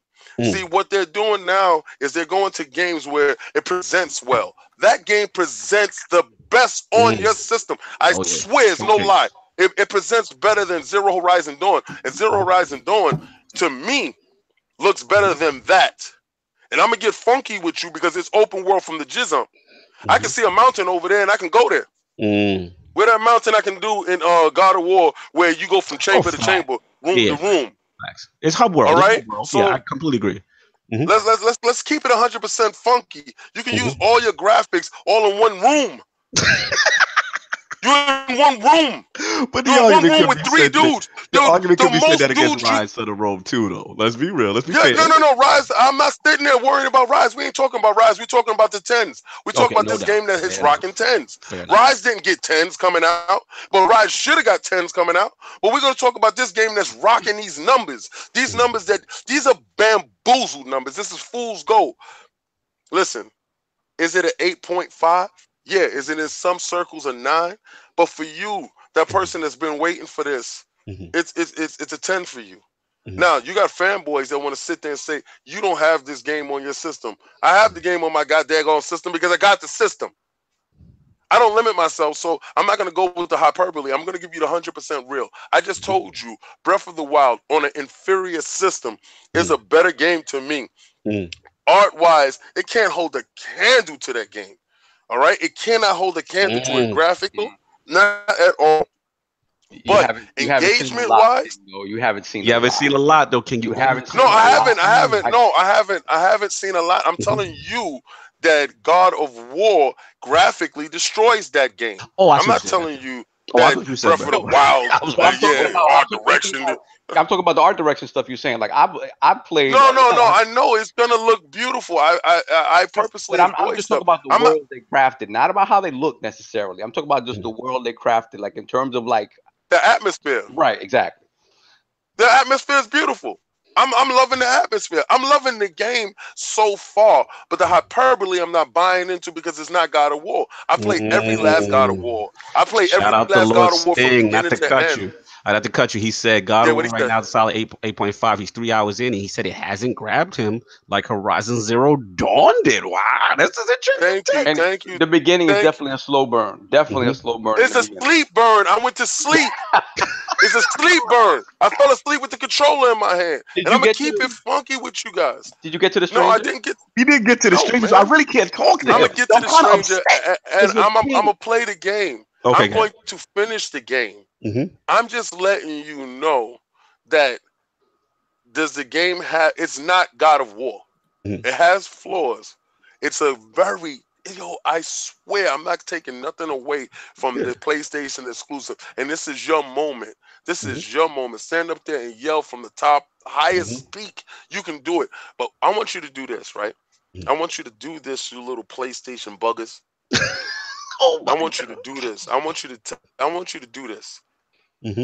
Take that, because you're gonna remake that game over again. You're gonna play it again on a PlayStation 5, like they did The Last of Us. You're gonna do it again in HD, whatever, real 4K. That's what they're gonna tell you, real 4K. Oh my God. Put that game on an X. Does it look better? Of course. Yeah, I know. That's what I'm. No, this is for the PlayStation fan. This is for the PlayStation fan. Sit on that. PlayStation buggers. Oh my God. Let's jump in, please, because now we get into the flaws. Say what you're gonna say. Then one thing I have to disagree with. It just seems that King is in part criticizing the game for what it's not, and not for the game that's there. Like I'm not. You want me to love it for that, right? No, just like you said, it's not gonna. If it didn't have the God of War name and was the exact same game, does it get 10s? Probably not. It'll get 9s, 9.5s. Maybe it's not getting 10s because it's a brand new whatever. It's a brand new IP. It's not God of War, right? I think part of what brings it to whatever the people consider a 10, whatever masterpiece, is the fact that they were able to take Kratos from one aspect in his life that he was totally different and bring him to another point in his life where he's different, and it makes sense. So you bring this character back to relevance, right? So for me, like, that's where the whole package comes in, right? Like, they were able to take this whole franchise that was something completely different, and in my opinion, move it forward, make it relevant, and still make it what God. To me, he says it's not God of War. Like, as you get further in, not to cut you so best. I said I need this same kind of energy when Crackdown 3 comes out. No, why don't you have? You're gonna that same kind of energy. I'm gonna do that same kind of energy a little bit sooner when State of Decay comes out. I want you to have that energy when we got 4 players playing, but you can't get a network going. I want you to have that same kind of energy when we going through the houses and you can't play that. I want you to have that same kind of energy when that game comes out, because right now your energy is high and you're single player in the corner. Can we play with you? Can I join you? No, I cannot. So when you just bring it down a little bit, bro, bring it down. Because right now, you all the way up here in a closet by yourself. I can show you a room that you can play by yourself over there. But when I'm playing with my friends, 4 players, when we getting busy, and you're looking over there with your PlayStation hate, talking about, oh, how's that State of Decay doing? It's doing swell. It's doing swell.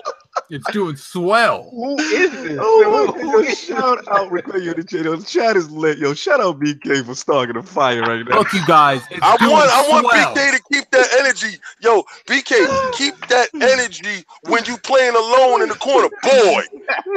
That's all you can do? Boy. Can I control boy? No. He need to keep the same energy on the co-op interest. That's what he need. Keep that with it. Why there ain't no co-op in it? Why ain't nobody talking about that? Automatically you slash that. You slash your joint down to a 7 off of the fact that you gotta play by yourself. Cut it out. Get out of here. Oh, our graphics is all hype. You hype because you only got 1 input lag. Get out of here. Done. LordsAtWar, continue. I cut you off. I apologize. So, He derailed me with that funny comment. That was great. Shout out to BK, man. The negatives for me are nitpicks. As good as the graphics. It ain't nitpicks. That's a glaring floor.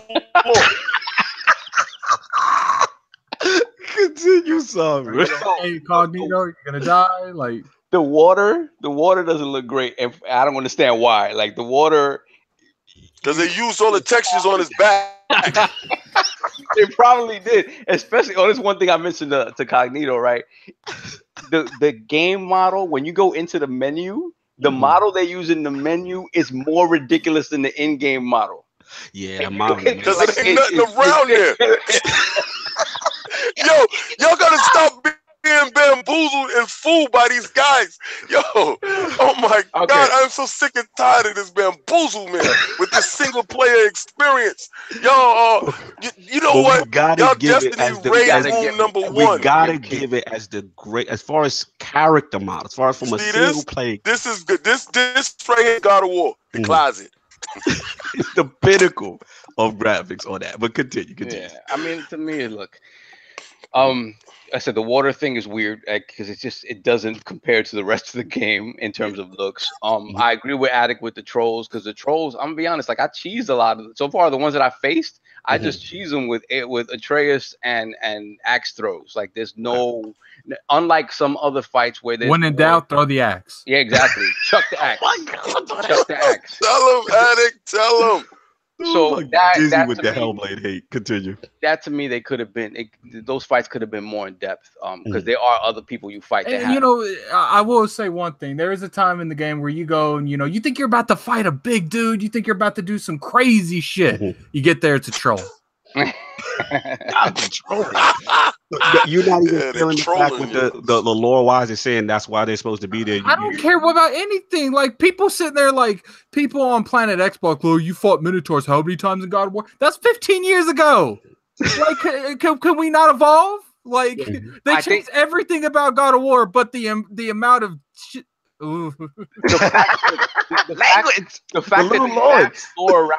fact that they have the lore around them, and they're each supposed to have like a different type of personality, and the reasons that they're there, and they don't talk. Right, they should have been made. Y'all savage right now.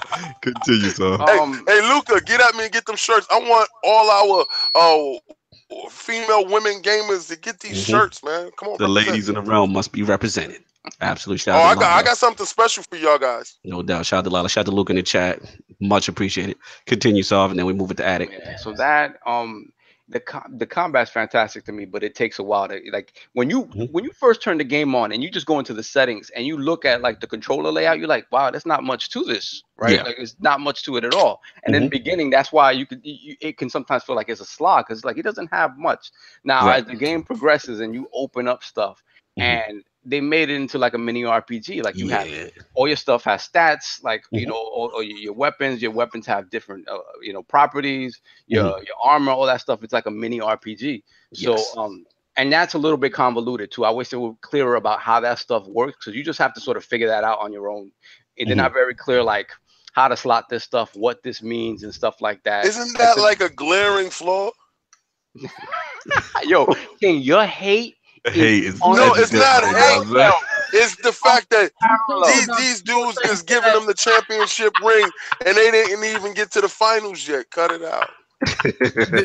they got the championship, and the team they play got disqualified before the game even started. I know, right? Like, come on, man. You don't have a multiplayer. You buy that for the kid with no friends. That's the game for no friends. He said it's not hate. He said it's jealousy, kid. He said you jealous. Why am I jealous and I got it? That's stupid. Silly. The statement in itself is ignorant. Let's get your thoughts. I know you don't like the trolls.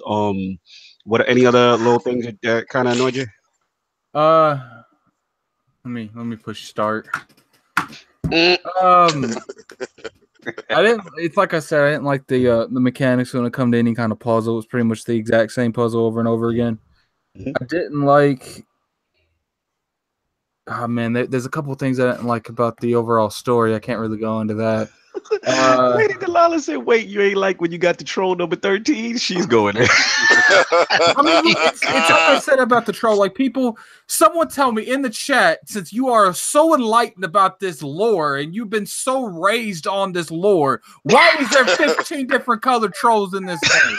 Why do I go from fighting one and then 20 minutes later fight a green one? Like, I don't get it. The people are like, it's not the same troll, Addict. They have different abilities. Yo, you know why? Because they felt that scene was so nice they wanted you to recreate it. Look, I will say one thing, like, I don't think this is a spoil, but I don't understand, like, they don't really go into between the third and this one, like, ever, like, at all. Like, I want to know how Kratos lived from that big blade being shoved through his stomach. Like, he's a god. He is a god. He's a demigod, but he's gonna live forever. That's another thing that's like, again, that's why it makes it. He's gonna live forever unless there's a game over screen. Gotcha. But this is the thing, like with Kratos, he has to all that stuff that he's done. He can never escape that. If in the old games, right? In the beginning, like he did what he did, and then he had nightmares about it all the time, right? So his goal was to kill the gods. Movies play on time. Yeah, he's a fool. Yeah, I love the fighters. He go there. Continue. So all of that, like he had nightmares that he couldn't get rid of, right? So that was like his first impetus to kill gods, right? When he got rid of the nightmares, the fact of the matter is that he still had the memories, like he still knows what he did. So that fueled his rage to kill everybody, including his dad. So all of that, he is at the end of God of War 3, he had like a little bit of a moment where he realized, no, I can't let this happen because I've caused this chaos. I have to try to find a way to fix it. It was when Poseidon was about to kill herself at the end of 3. Yeah, and he was pretty much like, anyone that says spoiler in the comment section, go do something. Don't watch this anymore. If I can't Tommy love you right now. A 15-year-old game, he said different colored enemies is pretty basic. No, you did say Sea of Thieves doesn't. All right, I got to disqualify you. It's just like, it's like I said. Like, I understand people are like, how are you going to compare mini bosses to main bosses? What? Like, it'd be different if they're like, don't get this fooled. You know that epic fight that you have in The Stranger?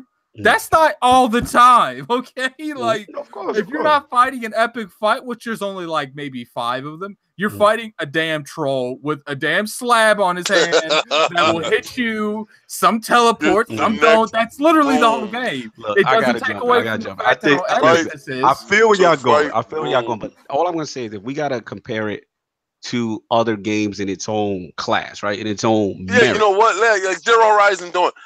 Lord Cognito, have you played that game? I have not. I've still not. I've only started it. Play that game, and you're gonna hire that game. You're gonna put it higher than that game. Well, that's what Lord Stinger. Lord Stinger just said that he's still 3 hours in, and he said it hasn't captured him the way. It's very slow. The game is very slow going. Like, right. So for my thing, and again, shout out to Lady Delilah. She's killing the chat. That's my feeling is the way she feels is that I still feel The Stranger set the tone though. It did, but I felt like it was kind of a false tone. But see, this is where I'm getting mad with y'all, because like at the end of the day, it's like, what other games doing that? No one's. I didn't say that. Like I just gave. I literally on something the most amazing. You know what? I'm not gonna front. They're the king of the one-player games. They're the king of the one-player games. Let's give us a hand. That's the all one-player game. You know what? Turn off the internet now. Turn it off. Shut off the internet. The game comes packaged with a non-internet cable. Let's just eliminate, because a lot of times, all I'm saying is this: what Lord King is saying. If we're gonna compare it, let's go apples to apples. Right? Didn't they say the one-player game is dead? Somebody said that, right? Yeah, I think wasn't. Didn't they go in on Phil with that? Like, because they went after because he was saying, as far as he didn't say one-player game was dead, but no, he did. He didn't say none of that. It's not as relevant as it was 10 years ago. It's not. You know why? And it's true. And let's keep that same energy. Remember, somebody used that same energy. Let's keep that same energy for this game that is a single-player experience. It's a solo gamer. Trigger Man, I beat the game. I'm not 3 hours in. Yeah, Trigger Man, Addict has beaten the game. He's in full position to come. Addict beat the game. All right? Addict done the game. Look, I'm doing. And you know what's crazy? You in the comment section. I was online. I was online with him, and I saw him on. I saw him because it says he's on, right? Yeah. And I was trying to join his game. You're a savage. You're a savage. I'm done with you. Let me finish my point, then we can move on to the next part. From a single player standpoint, in my opinion, if like I said, you got to compare apples to apples. It's doing things that I've never seen the single player genre do, and stuff that people have attempted, they've done it better. So that's just where I'm at. As far as the flaws, yes, there are definitely flaws. I see what you guys are talking about as far as some of the enemies and stuff like that, repetitiveness. At the end of the day, this might, I might be nitpicking, but at the end of the day, like my nitpicking is far outweighed over the pauses of the game. That's all I'm saying. Now, the last question, this is really can only be answered by Addict, which is obviously it's 2018, it's early. You know what I'm saying? Addict, you're the only person here that has finished it. From what you've played, is this game of the year status? My game of the year before this was Monster Hunter. I do think this took Monster Hunter's place. That's all I want to do. And coming from Addict, that is huge. Now let's get on to the next part of this, which is the media stuff. So obviously there's two parts to this. I'm gonna let Lord King set it off too, which is okay. First, shout out to Lord Jess Gordon. He had put out a tweet. He got kind of set Twitter on fire. Shout out to Cognito. He's the only reason I played it. My man, you already know. My man. So that's a little Cognito's joint. My man. Yeah, I'll be laughing last ILP King with that. So pretty much, Lord Jess Gordon, he set the internet set on fire. Apparently there was something on the IGN social media page. It was on, it was on Instagram and it was on Facebook. And it was the classic, this is how, God of War looks on PlayStation. And this is how God of War looks on Xbox One. It was a complete troll, kind of stuff. And it was surprising, you know what I'm saying? So Lord Jess Gordon, he put the tweet out and just said, I'm very, upset, kind of disappointed with IGN with this. That set Twitter ablaze. Ybarra got contacted. It just went on and on until it finally got to Ryan McCaffrey and Peter Schneider, who jumped in front of it, and they actually made a formal apology to Xbox, the Xbox fans, the Xbox community, and stuff like that. So I want to bring this to the Lords on two fronts. One, we've seen obviously that thing from the media standpoint. We've seen that actually, and the flip side too is Ybarra just recently. I guess he did a poll and he was like, okay, because Mike's active in these gaming streets, right? Mike's playing stuff. He's getting attacked on Twitter. Right. So he actually had a poll which was kind of like, hey, which game do you want me to stream? And he actually put God of War in the list. And without surprise, God of War won. So when that was the game that he was going to stream, a lot of the Xbox community didn't like that. They were like, what are you doing? This is why we're losing, that kind of a rhetoric. So two part. One, do we think there's a media bias with this whole situation based on the IGN fiasco? And two, is it okay for a person like Ybarra to be playing that? Lord King, I need you up on this. All right. First of all, let's let's get to the genesis of it. Technically, PlayStation was dead. We was set up to murder them and put them away. And I'm gonna say we because my blood is green. I'm gonna keep it funky with you. I'm gonna keep it funky with you. Like if I have to trace to go inside the store and buy an Xbox over a PlayStation, best believe every day of the week I'm gonna do that. Right? That's your preference. Continue. The Don fumbled the ball.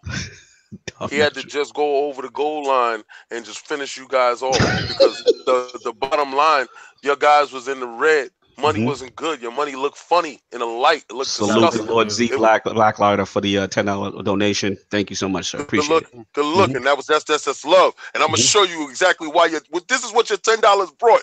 Let me give it to you. It was over.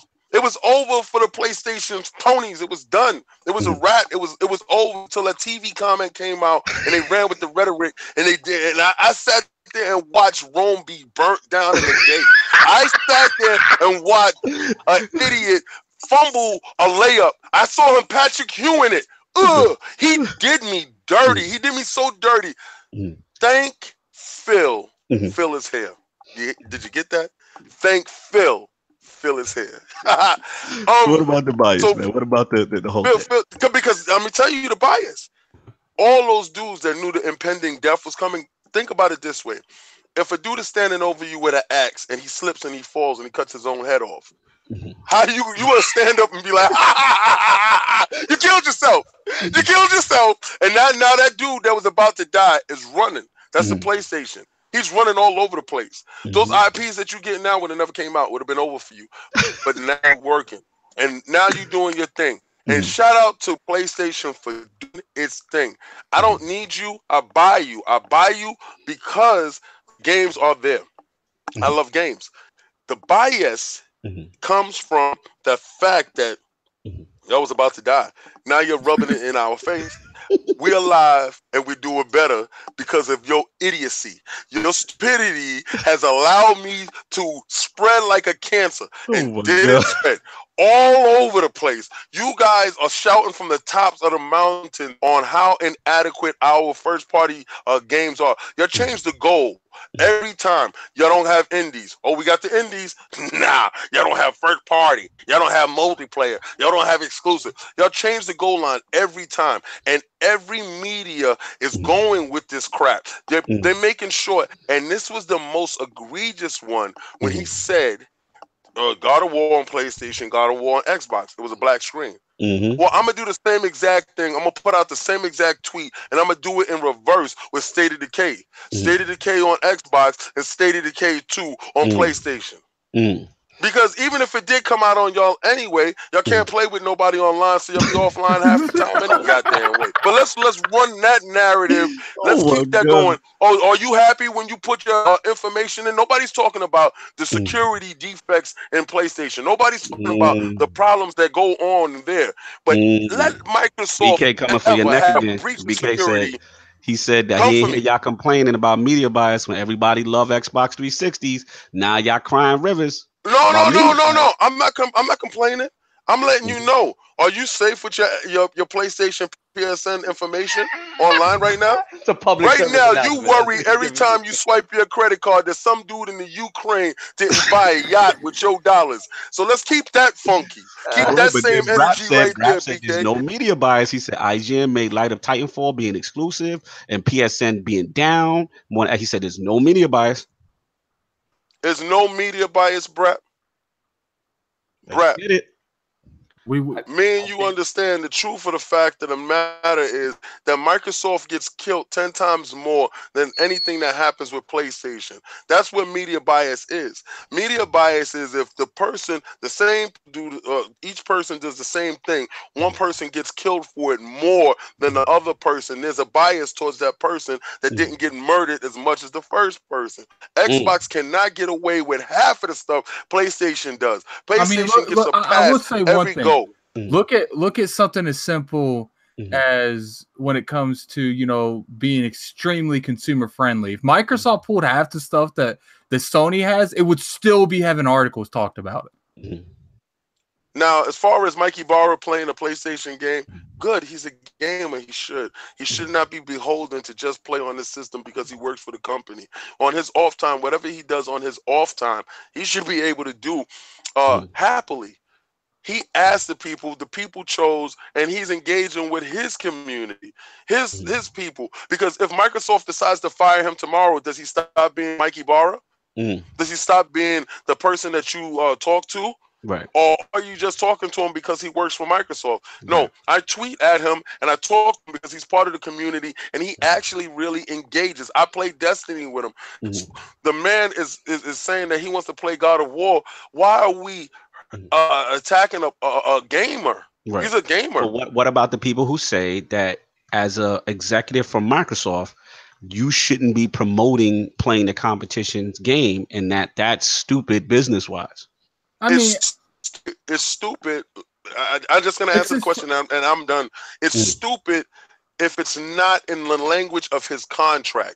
If in his contract it says you cannot publicly admit to liking the competition, which Phil tells everybody all the time, because Phil is a new thing. Maybe in another past that they wouldn't say that we play that. But in Phil's regime, they're gamers there. They're gamers there. Now, wait, I want to back you up one thing because Brad made a good point. I don't want to oversight him. He made 2 points. He said, one, Microsoft, this is back to the media bias thing on Microsoft. He said Microsoft is getting killed because their product isn't as good. He said they also media killed Sony for not offering crossplay. Media killed Jim Ryan, Sony anti-consumer. So what he's trying to say is that it's performance. He's trying to say that if Microsoft was performing better, then they wouldn't get killed. Do you agree with this? Okay, then, and that's also a valid point as well. Do I want them to perform better in certain aspects? Yeah. Would I believe they would get the credit if they did perform better? No, I don't think they would get the credit. I mean, but look at something as simple as IGN. I don't know who here saw it. IGN did they did a list. They're like the top 5 of the most hyped games, and for some reason, maybe this person that made the list was more excited about it, but he put the PC version of State of Decay 2 and not the Xbox version. Like, let's be real here. People that review this game at IGN, do you honestly think they're going to review the Windows 10 version? No, I would assume. Because it's not going to be as many clicks. You review that, I guarantee you. At the end of the day, they do it out of spite now. They don't do it because of bias. They do it because, let's be real here. But here's the question, Addict. Do you feel as a whole, IGN as an entire media organization has a bias towards Xbox? No, I think they have a bias. I think they want to make money and they do whatever is clicks. So you think this is a clickbait initiated? Oh, it's always been a clickbait. Now, do you think this is by everyone at IGN or these media outlets? Or no, you think it's not everyone. Okay, so you think it's specific people like that have personal biases and stuff like that? Absolutely, yeah. I mean, it's an like when Brab says there's no media bias, he means as an entity. Like media outlets as entities can have bias because they're journalists, they're professionals. They're supposed to be neutral. Now, at the same time, that you got to remember these guys. They're not just journalists anymore, right? Each individual is a person. They're going to have their personal preference, right? And now they're not just writing articles and they're not just writing reviews. Now they're on camera all the time. Now they're personalities, right? These people are not just a blank face that you don't know. Like, you know them. And then they have their own personal, whatever, Twitter accounts or whatever. So now you got to balance your professional life with your private life. It's a very blurry line, right? So I'm sure whoever put up this thing, I'm sure it's a younger person at IGN. It's not an older person. Right. And let's be clear. This was the social media team, not the editorial team. It was funny as hell. Absolutely. It was hilarious. Oh, absolutely. Continue, Saul. But it's just that thing where it's like, you're going to have individuals having their own opinions. That's just the way it is. And a lot of that stuff's going to seep out because the fact of the matter is that they're out in the open. I want to say something real quick. Yeah, go for it. If I remember correctly, didn't Ryan McCaffrey say people at IGN are playing State of Decay on Xbox One X's? Wasn't that his exact word in the very first? No. Actually, that they were doing the PC build during the IGN first. The IGN first, they said we're playing a PC build. I do remember what Lord Tolbert is saying. That part is true. Now at PAX, we played it on Xbox One X. You know what I'm saying? We seen what's up, but continue, sir. No, so that's just my feeling on it. Like it's you're gonna see it because all of these people are gonna have their individual opinions, and the stuff's gonna seep out. And even in the shows that are associated specifically with their outlets, like you see it. We've talked about how Jason Schreier, like it emanates from him that he's not the biggest fan of what Microsoft is doing. I've seen Brian Altano, like he's like he'll play certain stuff on Xbox, but you can tell where his preferences are, and it's fine as long as when you talk about one, you talk about the other, because that as a journalist, that is your job to just give the news, right? And then as a personality, you're going to give your opinions on said news. Right. No, I'm with you, Saab. My thinking kind of falls along the lines of yours. I don't feel like there's this grand conspiracy against Xbox. I mean, on that level, but I do feel that, look, we're human beings, right? We all have inherent biases, even myself. Like, we all have it. There's certain things that technically, if you would get technical, this is an Xbox podcast. Exactly. Like, listen, Boss Moves definitely 100% right. He says these game medias are trying to compete with YouTube, and you're right. He's right. And here's the thing: the YouTube. This is what I see. Like, we can't denounce the fact that Resolution Gate and that kind of stuff drove traffic, right? During the beginning of the generation, when Xbox One X games, or Xbox One games, were not hitting the 1080p mark, and the PlayStations were, right? And they did those side comparisons. I remember those articles, you know what I'm saying? I'm not trying to say that just because they made the article, that means they're biased against Xbox, but we can't also deny the fact that these things generate traffic. This generate interest, right? So now, as we come to this situation now, where it's like, okay, this is, Xbox One God of War, and this is PlayStation's God of War, right? Is it immature? Is it silly? Absolutely. You know what I'm saying? It's retarded. I didn't take it that seriously. I am glad that Jess brought it to light, though, because there's people who work in these organizations and these outlets that are, for the most part, their goal is supposed to be a neutral media outlet, right? Their goal is supposed to tell you this is what the facts are, and then you make an informed decision based on the facts. Not, okay, this is how your game looks on this, and the other game system doesn't have it. Ha ha ha. You know what I'm saying? He said this bias towards the winner. This is America. Exactly. That's it, and that's what I have a problem with. You know what I'm saying? So again, do I feel that, oh my God, Microsoft? I do agree with Brap in this sense that, Microsoft put a lot of themselves in this situation, their own selves, because of performance. A lot of it is driven by performance, no doubt. If you're not putting out good product and you're not putting out good services, you are going to get attacked for that. However, when the narrative is continued and driven by clicks, and also you have situations like you had like this, which I've seen before, and other resolution articles, and I remember even a GameSpot article where they were asking at the time, this was actually a very intense article. I actually sent it to Anchorman. I couldn't believe that GameSpot ran this, which was like, the reasons why you should get an Xbox One X. And literally, Xbox One, I keep saying X. And literally, like, none of the panel members on this panel gave any reasons to get an Xbox One. Okay, fine. That's their opinion. Okay, cool. But the one woman who said, yes, I like it, and I like it for this. I like it for the apps. I like it for this. She got attacked, clowned, and ridiculed on the panel.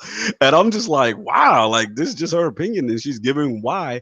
And this is an influencer. This is kind of like a, you know what I'm saying? It's a mob mentality. Right. So that's the only thing. Again, I just feel that there's certain specific, Psycho Gamer knows what I'm talking about. Shout out to Psycho. Yeah, she got laughed where she works. She got clowned. Like, literally, the GameSpot entire team destroyed her on this panel.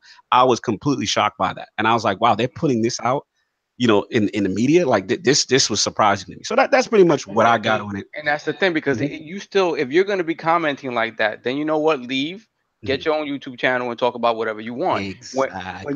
When you're on a neutral outlet, you can't do it. That's when I have a problem. Because then at that point, also, you're still benefiting from the benefits of being a journalist and getting your hands on the stuff early and stuff like that. So you're eating off of that. And then you're eating off of that. Delilah says she's getting attacked right now. I'd got attacked. I'd got attacked too. I mean, attacked weekly. Yeah, listen, you I love trolls. Personal Listen, Twitter, all that is fair game. It is what it is. Yeah. You know what I'm saying? Psycho, I'm so glad Psycho's in the chat. Shout out to Lord Psycho, because I thought I remember that article, and he knows what I'm talking about. I thought it was a joke. I thought it was gonna say, "I got you" at the end, and they were dead serious, and they ran this, and I was just like, "Wow, that's completely unprofessional." But that's what I got on it. Any of the Lords want to chime before we move this thing on? Nah. All right, y'all. Let's just put it this way: y'all gonna like the that poll. dirty little horse. Y'all gonna like the poll question. I'm very curious to see how the realm answers. All right, so we're going to move on, and obviously there's been some shaking and baking as a result. Well, not as a result of the God of War stuff, but Microsoft in the news. You know what I'm saying? So apparently, looks like video games industry Darrell Gallagher, veteran, has joined the Microsoft Studios executive leadership team. He's now the head of Microsoft Studios, head of Microsoft Studios. Mike Booty announced it on Twitter. This guy has a long career. He's been at Square. I can't get over that name. I know. I swear, every time you say that, I'm just like, doesn't he have another name? You know what I'm saying? Shout out to the Reign of Booty. What do your friends call you, Mike? The age of booty. The age of booty.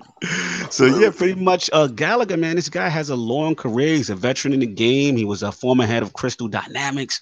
He worked on the Tomb Raider reboot, Rise of the sequel, the Rise of the Tomb Raider sequel. I want to shout out Lord Rand.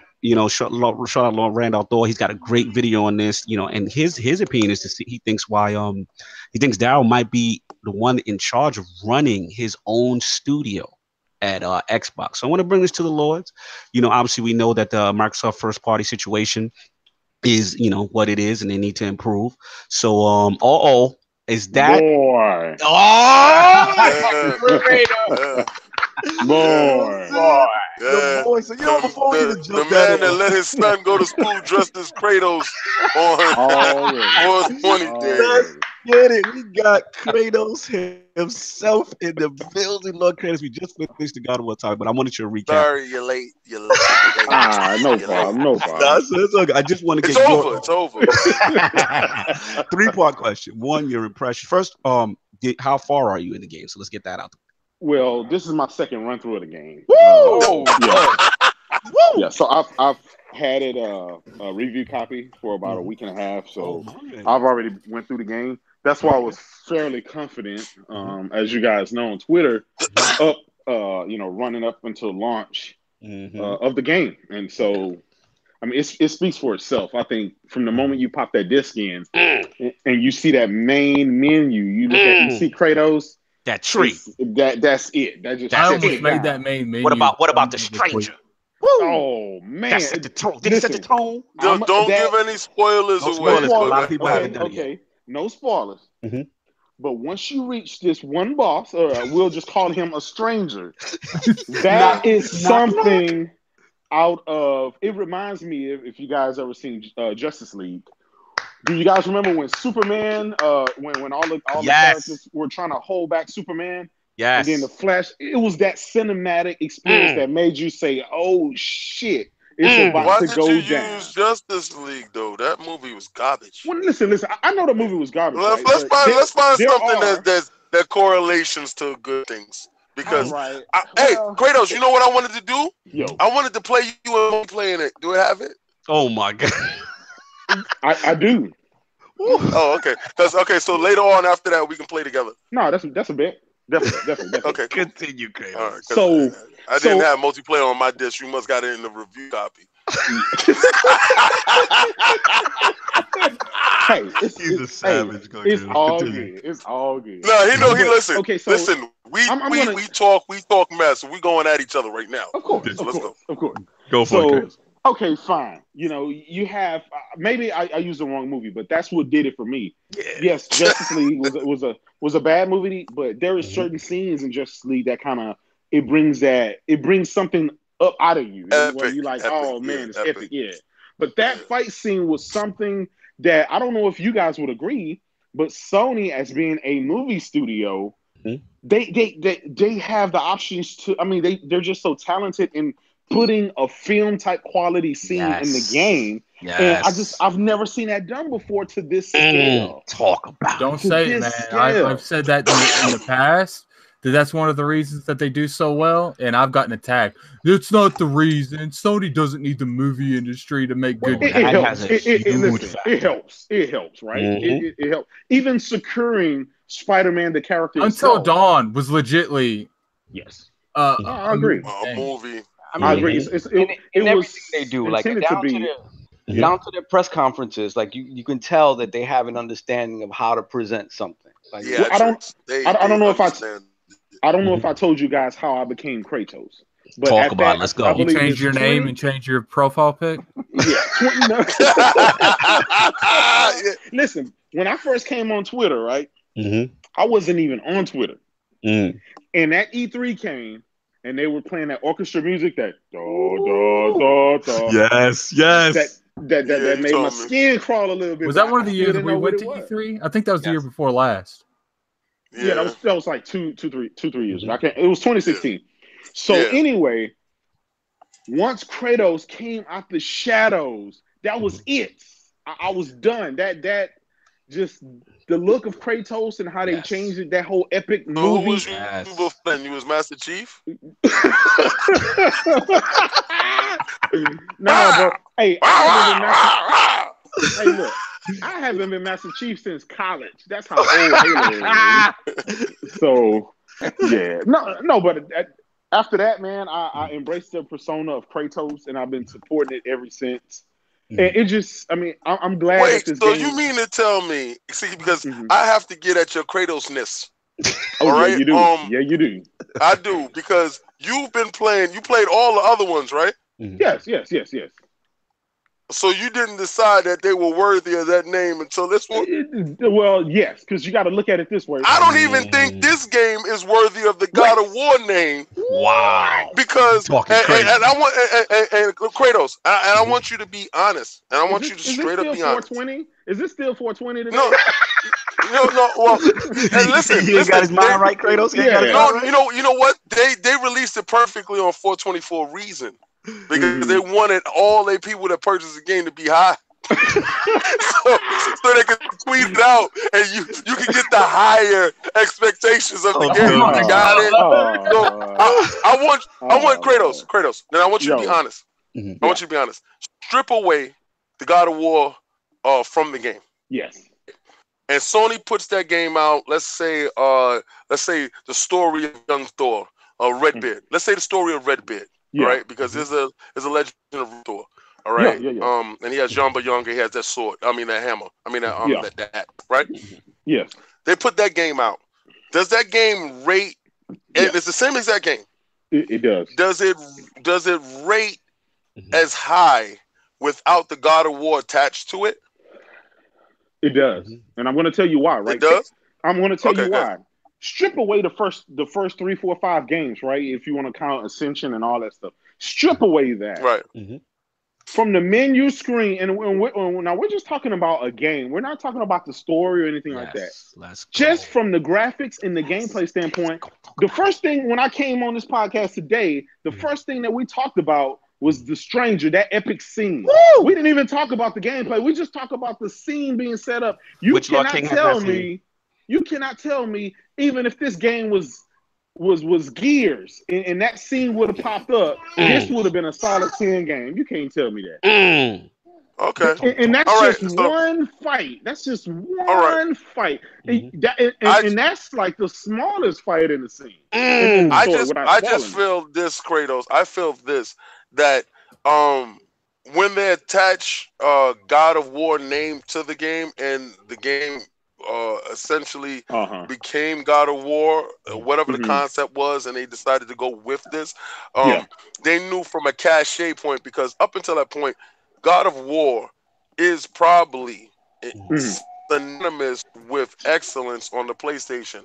I can't really say that I've played a God of War game on the PlayStation and it was mediocre to me.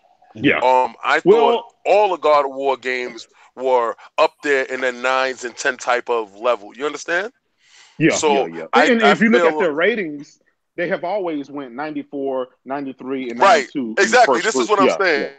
Right. And I feel by them attaching this name to the game that I, at this point, don't feel like this is God of War yet. It didn't turn to God of War to me yet. And I know you're going with that. And Lord Addict made a good point because he actually agreed with you, Lord King. Like he felt from the beginning stage, he was like, "Look, it's great, but this is not God of War." And Yeah, Lord I'm waiting Addict, for it to turn into God of Lord War. Addict, correct me if I'm wrong. Because you finished it, you said you're going to get to a point where it's God of War. Is that true, Lord Addict? Yes. Okay. Yes. Okay. And listen, no spoilers, right? No spoilers. We keep it spoiler free. But we all know this game has RPG elements in it, right? Yes. You have to do certain things. You have to build up your character, right? This game is progression.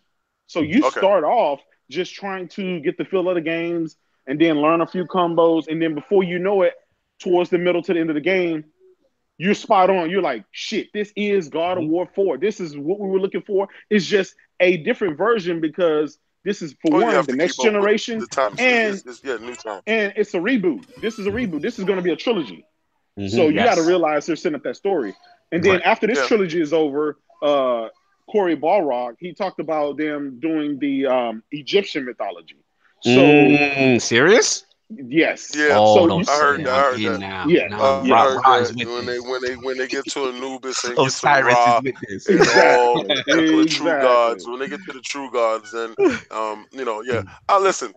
I don't want everybody to think King is a terrorist when it comes to this game. I'm not a terrorist when it comes to this game. I just want you to understand that y'all guys voted on that poll that we should ask for better and we should ask for more from our companies, right?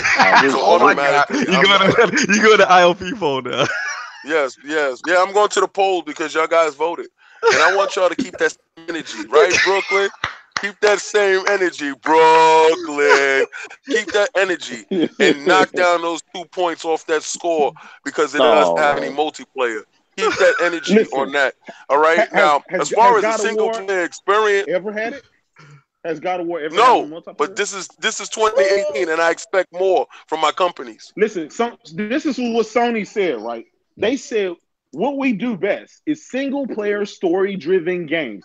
This is why eliminate the pay in for multiplayer online. Eliminate that because you're not utilizing it. And why am I paying $60 a year to play multiplayer online and all the exclusives are single player? Okay, listen. Okay, we'll tell you what. Rise, Son of Rome has multiplayer. When the last time you played multiplayer? How did that work for that game? You know what? You know what? You can say this, right? Driven game as well. Right, you can say this, and I'm gonna give you this. Rise, Son of Rome, and I'm glad you went to our first release game. I'm glad you took it back all the way over there because I want you to understand one thing. That game released with something that this game in this year did not release with: multiplayer. So okay. So I want you if that game came before, and they had multiplayer in the arena, and I was able to join with my friends and decapitate and have fun. Because there's no decapitations in here. Your people just disappear in a puff of smoke where that's at. But let's keep that together. Look, this is 2018. How come this game doesn't have multiplayer? And I demand more from this company. Oh my God, you demand more. Listen. Okay, I'll give you that. You demand more from Sony and from the game. I will give you that. How about this, right? You got the world's most powerful console. You have all the Pro. You have the Pro. Oh, he going for the juggler. I'm listening to the Pro. All these. You have people talking about over 400 games on my Xbox One X. All of these Xbox 360 games that they redoubling up on you. They getting twice the amount of money. They got that money from you last year, and they getting the same amount of money from you this year for the same game. I have high expectations for Microsoft and Xbox. Why can't they give me a decent rated game that would give me the same experience? God of War dropped, the internet blew up. Xbox guys mad. It's a civil war. No, they're not mad. Spider-Man. Wait. Let me finish. Spider-Man was dropped. They showed you information about that. It's a civil war. The whole Xbox community in the chaos. Guess what? Right next month, in a couple more weeks, Detroit becomes human drop. Guess what? It's gonna have the same problem. Kratos. You're saying the same thing. I'm saying, why have internet on that system if you don't have games to utilize it. You have a PlayStation and you're paying for internet to play multiplayer, right? They told you this time now that they told you, yo, ante up now. Remember, it was free. It's cool when it's free. Now it's ante up time. Ante up time. And if you want to play any old stuff, we got PlayStation now. Tune in, pay the same money that you keep that same energy. Pay that same money for the old game that Microsoft give you for free. See, Microsoft ain't telling you that you got to pay for the old stuff. Like you brought up the old stuff, right? Yeah. So the old stuff is free, but we made it look better because that's what the power of the X do. But the power of the PlayStation Pro don't make none of the old games look good. Why? Are you sure about that? Yeah. Give me a game. Wait. Okay. The last time I checked, we got Shadow of the Colossus. The last time I checked, no. The last go for it. Go for that. Oh, you know you setting yourself up, right? Come on now. You know you setting yourself up, right? I'm gonna let you know. This is what I'm saying. Listen, I just want him to save himself now. You are setting yourself up right now. Go for it. Listen, the world's most powerful console. Take your Xbox 360 games. Make it look better. You know, I'll give you that. It makes it look better. But guess what? At the end of the day, it's still an Xbox 360 game. It doesn't turn Halo 3 into Halo 6, and that's part of the problem. I'll give you this. Did Shadow Colossus turn into Shadow Colossus 5? You know what? It's probably damn near compared to the original. And you know what you did? You paid that's what remasters are, right? They pick and choose the best games that the people are asking for. They remaster them. They don't just, hey, you guys go to GameStop and buy your old disc again, or we'll sell them to you on the store. Oh, yeah. You know what, Kratos? Yes. Let me ask you a question. Kratos. Go ahead. Kratos. Let me ask you a question because this is getting tasty. Because you know what you're doing? You're making my point for me. You're making my point for me. Why every console I gotta buy the same game over and you put extra hair on the back of the donkey? You know why? Why do I gotta do this? Why do I gotta give them another $60? Microsoft said, yo, if you happen to have this game that you love so much, yo, it's for free over there. Who happens to have all of those games? These dudes talking about I'm not gonna go there. There is a lot of people. These guys talking about I got 400 games on my Xbox One X. And I'm like this. Why? Kratos, why can't you give us credit? You don't have any. But Kratos, you gotta admit, it's a good feature to have. Kratos. It is. It's free. Let me give you this. It's free, Kratos. It's free. No. The option to play them are free. The games are not free. Because I'm gonna tell you this again. If I turn on my Xbox One X now and I look down that list and all of those games are free to me, I download them. But when I look, I see price tags next to them. So you're gonna have to explain that to me, brother. Kratos. Right now, you're taking the goalpost and you're throwing that goalpost down the block. Like every time I come and I score a touchdown, you keep telling me it's not a touchdown. You keep telling me that your multiplayer experience is warranted. I don't see where if all your games are one-player, single-player closet experiences. Right? All of them. Now, one of them launched with a multiplayer component in it, except for Uncharted. And that is piss poor when it comes to multiplayer. Uncharted, but I'm going to give you, I'm going to give you that multiplayer. I'm going to give you that. Okay. When's the last time you played it? Listen, again, at the end of the day, I got new games, right? When you getting a buffet of new games and new experiences, you don't have a reason to look backwards. We move forward. This is why the industry with Sony at the helm. You see what I'm saying? Now, here's the thing. Now, I agree with you. I love backwards compatibility for people who enjoy that. That is a great asset. I think that's a huge Microsoft Xbox asset. But here's the problem, right? I wouldn't mind it so much if there was new games consistently going also with the option. I feel like it's a pacifier to pacify people until those games get ready. And see, that's part of the problem. Don't pacify, don't tease me with something else because you're lacking in another area. Like I want it all. So you think it's smoking? You want it all, but you're not getting that multiplayer, so that's not all for you. No. Listen, I'm getting the multiplayer. Let's stop using that word all when you getting it split down the middle. You they have said, listen, we got multiplayer over here. Story-driven games on Xbox. We got, listen, we got multiplayer over here. You got single player over there. Okay. It is divisive, right? Okay. Let's say that. You know, listen. Right. You know, listen. You know, 100%. I love you, right? Yeah, so definitely. I don't want anybody to think that I'm going at him. I really don't want y'all to think that. We tweet each other. We support each other. Definitely. This is real. Okay, let's keep it. Spider-Man is coming up next. Yes. Right? I would love to play a multiplayer Spider-Man game with Venom in it. It's not going to happen, but if it came out for Microsoft, it would. But it's not. It's coming out for Sony. It's a single player experience. And listen, I'll tell you why. And this is where I think Sony's fan base and Xbox fan base are two totally different people, right? And I think it's because the companies have shaped them to be that way. Like the Xbox is known for being the shooter box and the racer box. I mean, can we all agree with that? Sony is known for being the single player story-driven game box. That's just kind of what it is. Right. So therefore, if you have both, shouldn't your multiplayer be for free? Huh? Shouldn't your online multiplayer be for free? I don't think so, because there's a lot that comes with the freeness. You see what I'm saying? There's a lot. As a matter of fact, the freeness. The freeness. I like that word. No, well, yeah. You know, when I'm talking to my brother, I make up. You already know. We understand. You're the realm of the Lord. He done kinging you right now. Exactly. He's done kinging you. Keep watching him. Watch his hands. Watch his hands. Keep in mind, guys.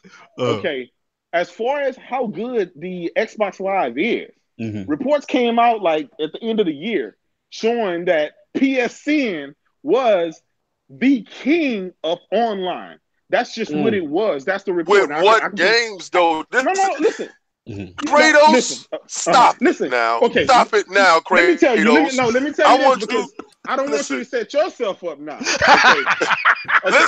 Listen. I want you to do this, right? I want you to do this. The Xbox right now is touting itself for having the best multiplex. Well, guess what? Guess where Sony's multiplayer is at? The multiplex. So don't knock Sony for that when your whole console is based on multiplex. It is. I want you to get this part right here. And if we only played our exclusive games on our systems, right?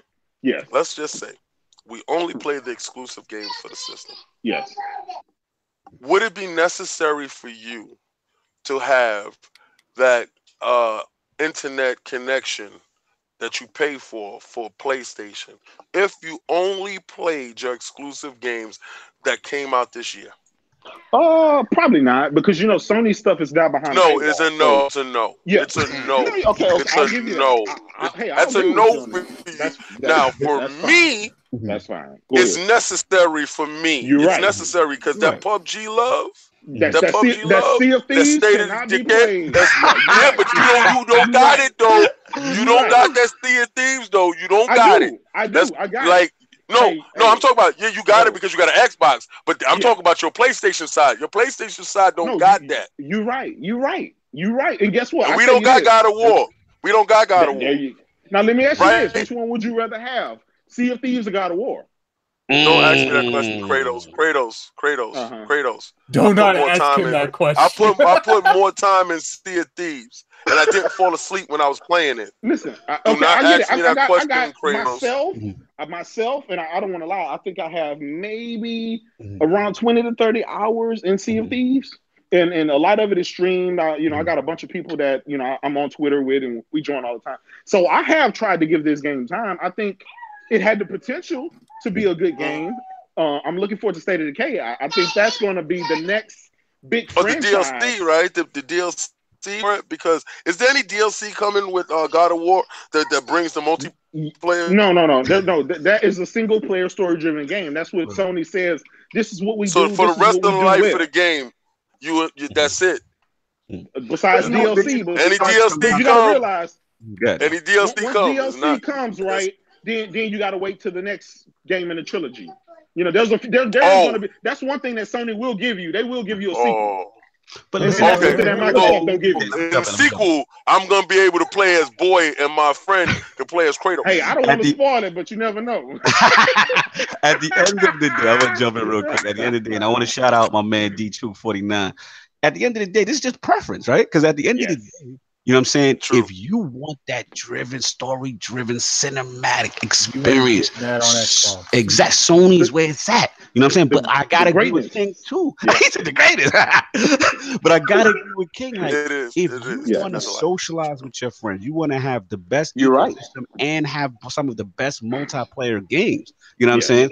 Then Can Xbox is for you. And then Xbox as a and gamer, PC, Xbox and PC is where it's at. you Can I say something? as a gamer, you know what I'm saying? I love Kratos. Can I say As a gamer, something? though, Good if thing you got you both, purchased an exclusive you got game everything on the. conquered. Listen, good thing These when two, you purchase an rap, them exclusive two need game a on podcast. Microsoft on the PC, you can play it on the Xbox as well. Good thing they do that. Can I say something? No, you're right. Yeah. You're right. But I'll tell you this. Let me ask you this. Once you play it on the PC, what incentive do you have to go back to an inferior version? I just want to know that.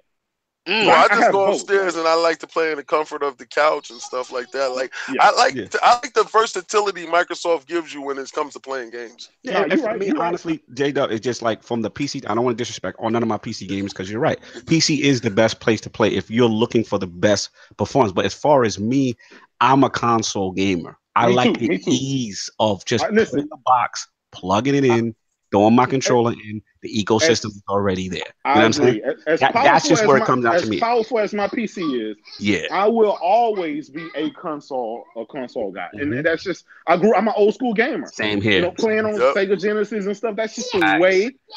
This is why, guys. This is why I am against going all digital and streaming and stuff like that. I want to be able to stand outside in a line. You know, with different people waiting for a console launch. That's that old school That's nature. all you. Yeah. No, I forget, Addict. You wanted to jump in. Look, at the end of the day, you know, what you guys are talking about, I completely agree. And I feel like that's one of the key reasons Microsoft's where they are right now is because they abandoned that. Look at the beginning of this generation. How many of those are single player games? Right. And which now leads into the next topic. Hold on. Give me a couple minutes. Yeah, let you rock. Look at games like besides PUBG, what is the last console seller you would consider that's been on the Microsoft platform? There you go. When's the last time you had a game of God of War's caliber come it's not even talking about God of War caliber or anything, just a console seller in general. Well, I have to go back. PUBG, we can say PUBG though. PUBG hit. That's what I said. Besides PUBG. Oh, you said beside. You go back then. We'll go back to maybe Gears. I mean, that's debatable because there's a lot of mixed feelings of Gears. Was a system seller. I think I Forza think would sell systems. No, it's like I'm not like Forza is a system seller, but Halo that genre. I think the last key one they had was Titanfall. Yeah, and the last one they had before after that was Halo 5. What are all these games have in common? Multiplayer. Right. Well, let's spill into this topic, which was perfect time actually with the Darrell Gallagher joint. Obviously, just announced Kratos. Obviously, that he's going to join the Microsoft Studios executive leadership team. He had the tremendous experience from Square Enix, Activision, THQ. He was head of the Tomb Raider reboot. So according to shout out to my man Lord Rand, got a great video out. Please check it out. According to Lord Rand and a lot of us, we think that this guy is going to be responsible for heading a Microsoft studio. And actually, Matt Booty put qualifications for it. That's right. So, and his resume is tremendous. This guy's a veteran. So, what do the Lords think? And I'm gonna actually start with Kratos. He's in here as far as like this recommitment by Microsoft to trying to add these pieces. And we know this thing kind of takes time, right? We know that we don't expect this guy to announce this necessarily. I'll be shocked. They said they want to talk to us about E3. But what do you think about Microsoft at least trying to make that move to get better in the home, Microsoft first party state? What do you feel about stuff like this? Look, I think it's great. We all know that they're in a rebuilding process, right? This generation is to Xbox has kind of been like the Wii U. Whether you disagree with me or not, kind of hear me out real quick. It has been like the Wii U, as what Wii U was to Nintendo, right? It didn't do what they thought it was going to do. Right. So they had to go back. A lot of stuff happened. We don't have to rehash it. We know what happened from 2013 all the way to now. So they got to get some fresh blood in there. They got to get some things moving. Some people who know what the fans want, and they need us. And so right now they're working on the future. They're working on next generation. This generation, they're just gonna kind of limp along with. That's why they're offering you the services and Game Pass and stuff to kind of help ease you into next generation. Stop doing those words. Stop using those words. Stop using those words. Stop using those words like limp along. and we the Wii U. Stop using those words. Stop using those words. Hey, I'm not gonna let you run with that. Now I told listen. I tolerate certain things. I'm not gonna tolerate you talking about people limping along with 40, 50 million sold. We ain't limping no place. We walking down the block. Now y'all happen to be jogging. I give you that. You jogging. You doing your thing. You doing your Barry Bonds sprint. I'm gonna give you that. That limping. You gonna stop that limping right there. Cut that out. Now, listen, we didn't decapitate you guys like we were supposed to because we slipped on our sword and killed ourselves. Let me tell you something. I'm gonna explain something to you right now. You're no longer the most powerful system. That's a wrap. That's done. Okay. All right? So that's out the window. The internet ain't as robust as ours. That's out the window. Okay. We're coming for you. Well, listen here. Keep looking over your shoulder. Keep being afraid because y'all pigeonholed yourself in that corner with that one-player experience crap, and I'm seeing it happening. And remember, I want you to remember what number ILP this is when I'm coming for you again, because I'm gonna come for you again. And when I come for you again, it's gonna be hell to pay. Let me tell you something, because little by little, we are snatching your exclusive. That Hellblade. Give me that. That's mine. All right, and it look better over here. They like it on this side of the street. This side of the street is good. We eat over here. Let me tell you something. We coming for your single player experiences, and when we get a hold of them, we make them look better. Okay, what do you think about the Darrell Gallagher thing? I think it's great anytime we get anybody that's going to change the philosophy on how things go. And if he has a background in video games to bring us up as a studios, we need that because we can't try to shoehorn multiplayer and everything. That's what happened to Scalebound, right? They was trying to pigeonhole multiplayer into Scalebound, but Scalebound would have probably been that great single player experience, but they kept trying to shoehorn putting friends together. Yeah, sometimes it don't work. So multiplayer again is great, right? I agree. Multiplayer is great, but at the same time, if you're not gonna do it right, don't do it at all. Don't show this is why I do believe I will admit, right? Because even Sony said this at PSX. They do what they do best, and that's single story narrative games. The best thing they can do is make some, and it don't even have to be multiplayer. Like it could be co-op stuff like State of Decay. They need to single out, and obviously studio their single player games because Sony does single player games fantastic, but they still have multiplayer games. And focus on that. Get your games like Titanfall, unique experiences that you can only experience on that platform of that console choice. I feel like there is a couple games that have potential. They need to do whatever they can. They need to get that Rise IP.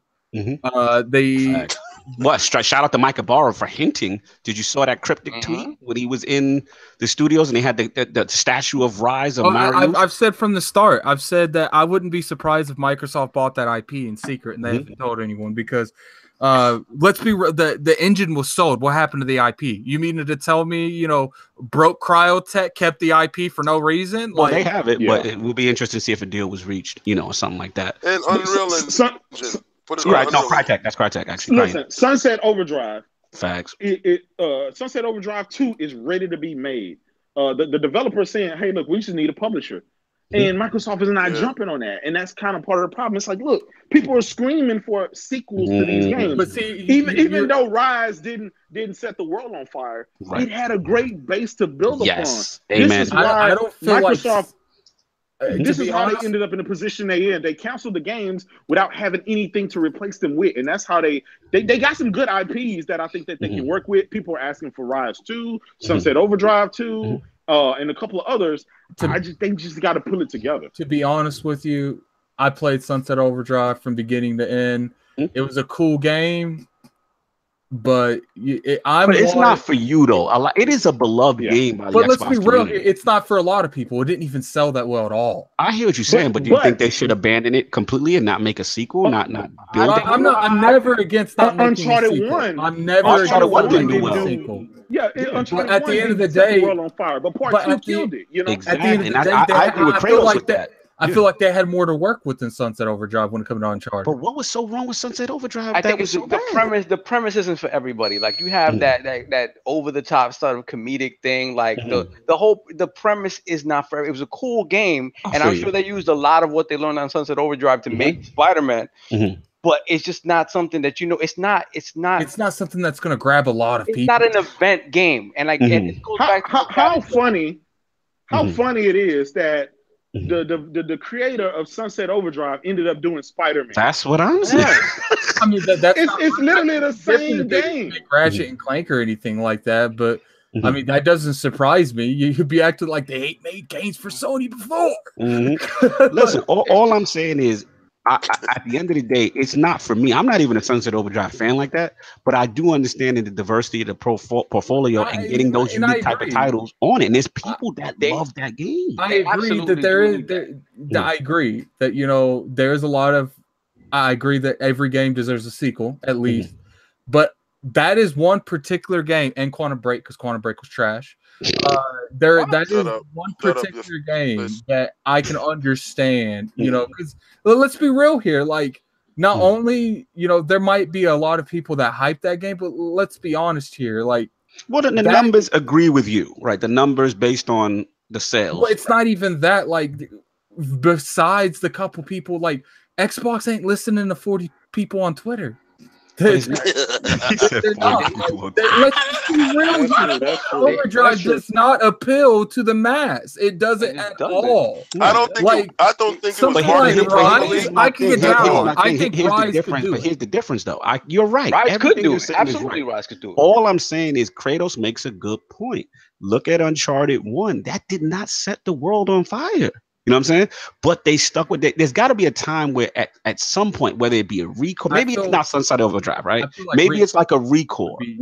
One of their franchises that they had under their roof, they need to revisit. It's not a good look that these franchises are sitting there dormant, and the devs, you got Insomniac, like Kratos was saying, say, hey, we would love to make a sequel for Sunset Overdrive if Microsoft said so.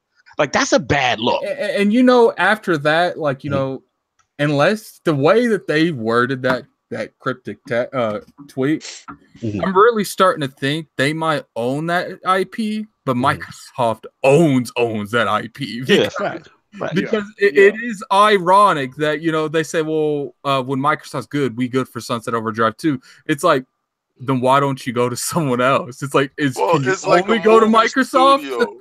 It's a movie studio. You have to allot your blockbusters per year on how they gonna come out. You can't jumble them all up together.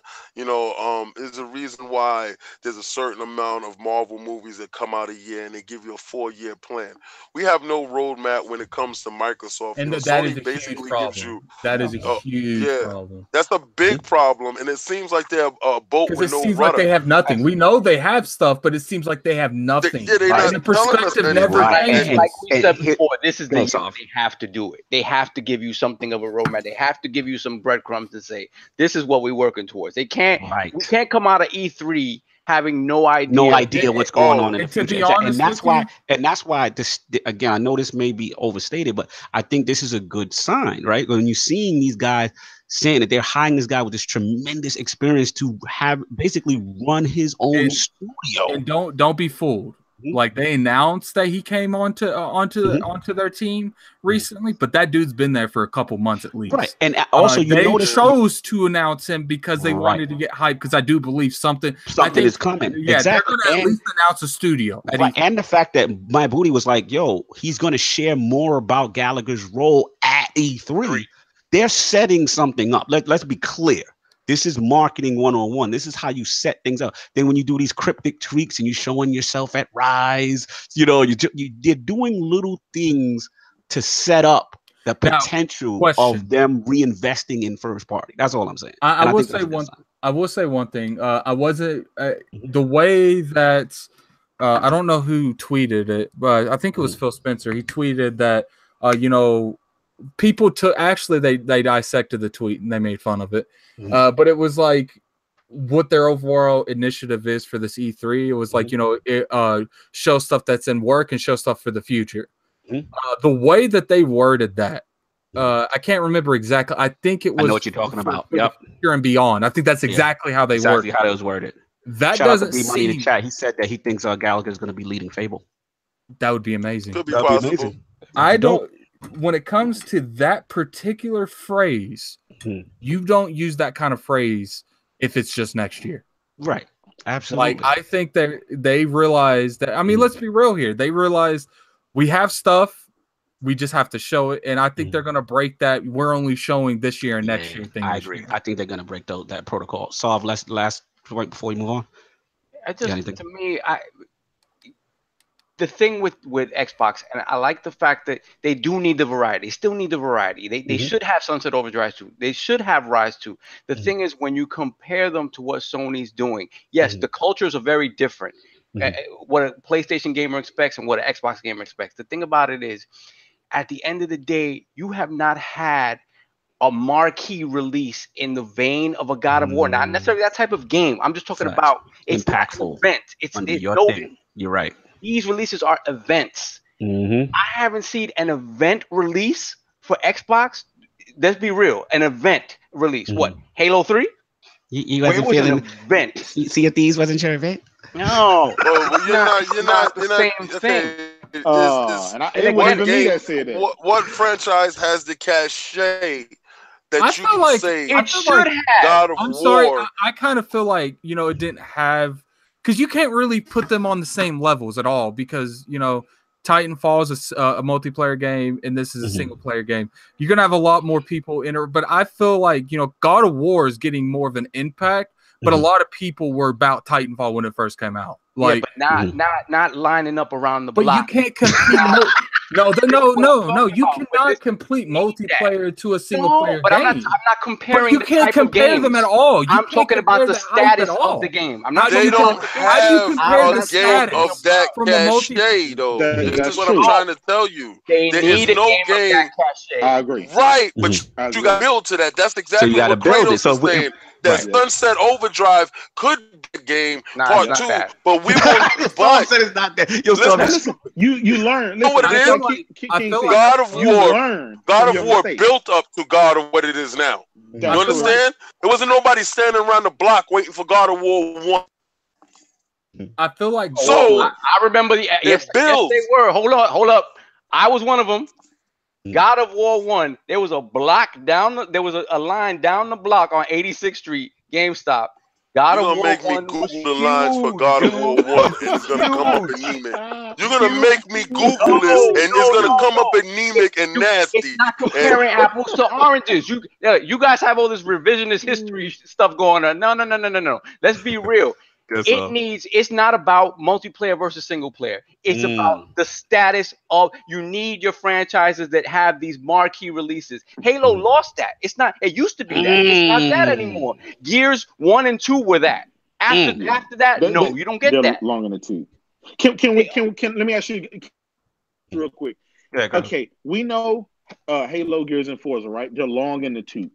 What if Halo and what if Gears decided to pull a God of War and reboot, right? That's what they need. Come up with a. Now it may be a culture shock to. It may be a shock. It's funny you said that. Let me cut you 1 second, Kratos, because you're jumping on something. You're nailing something that me and Lord Angerman was talking about. I thought 5 was going to do that, because they were setting it up with the lock, right? I thought, they might be doing something drastic might piss people off, but they changing the direction, and they like completely fumbled the ball and lied in a way as to what the premise of what the way it was presented in the trailer. So I feel you. I think what it is like you said, sometimes when you have something that's safe, you've got to shake it up sometimes to do something different. But continue. You definitely hit a point. Even make it a third-person game. I'd be happy with a third. Yes. I always said, different, right? 7 feet tall. I always said from the start, like, look, Halo. I would fire you in a heartbeat. I'm firing your ass in a heartbeat. I will walk in the room and like, fire you your that ass dude, in a you that heartbeat. dude that If likes you to ever eat. came unto me and I'm Phil and you came and go. say, yo, check And this there out, you we're go. gonna go third person And with there you Halo. go. I'm firing that's your why- ass that same day. Kick said he And fired that's him. Get why- out of there. And that's why Get when him we out get of off the podcast, you're going to play PUBG. And that's why. That's why. No, actually, no. I'm gonna go play. I gotta go play. You God missed of the War. I'm same gonna mode. go You play missed God the of War. same mode. I know how you missed the same mode. You that Well, the dude. multiplayer the multiplayer can be the same mode, right? That way you have the diehards.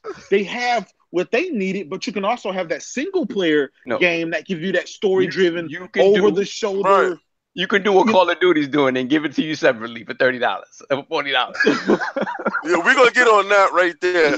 Yo, But let's move on. what? Let's See, move on real quick. what? Wrap this up. No, I'm not gonna allow that attack to come at me sideways. And I'm not gonna attack that. I'm not gonna. Last topic. I'm not. We gotta breathe. Yeah, we got that, but I'm not gonna allow that attack to come that way. So let me just say this. Let me say this. Let me time out. Let me say this, and I'm gonna say this to you. I'm gonna say it to you, solo experiencer.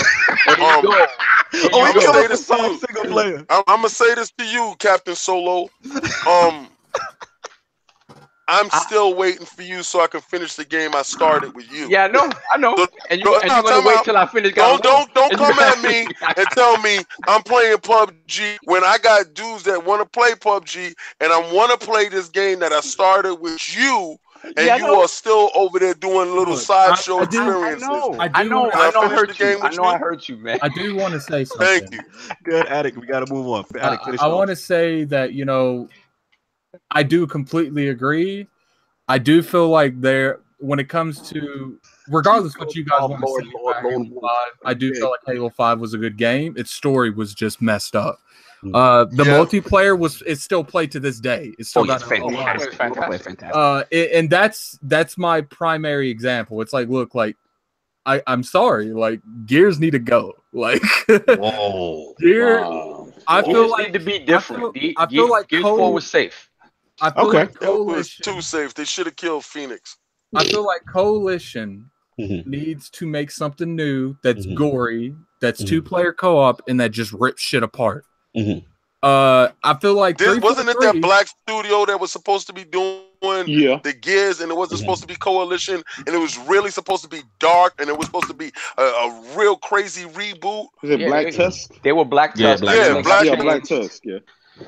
And then they said, no, you're gonna make Gears from now on, and that was that. And I really think they should have went in that direction that Black Tusk had, and maybe we will get that game.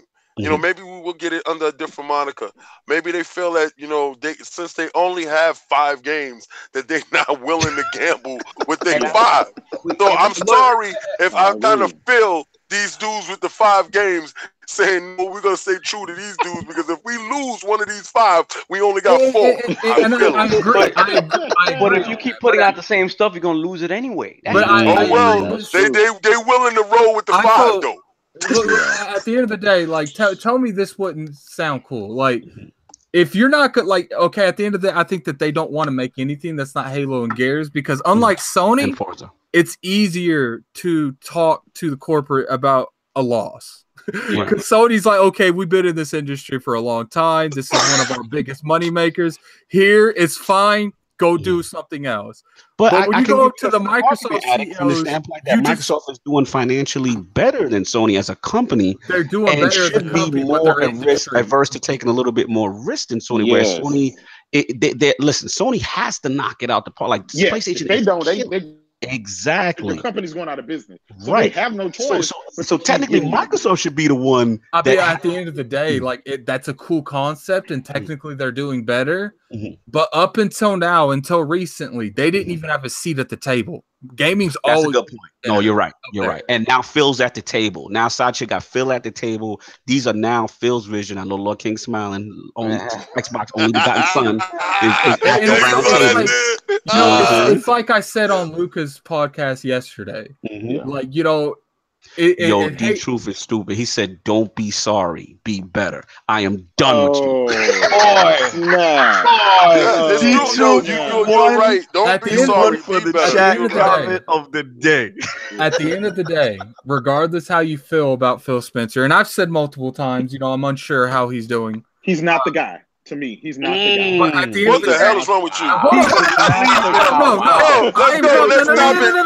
Because this is gonna go bad. It's gonna go bad. Please, we gonna move on. Go ahead, Addict. Finish. Please. That's another debate.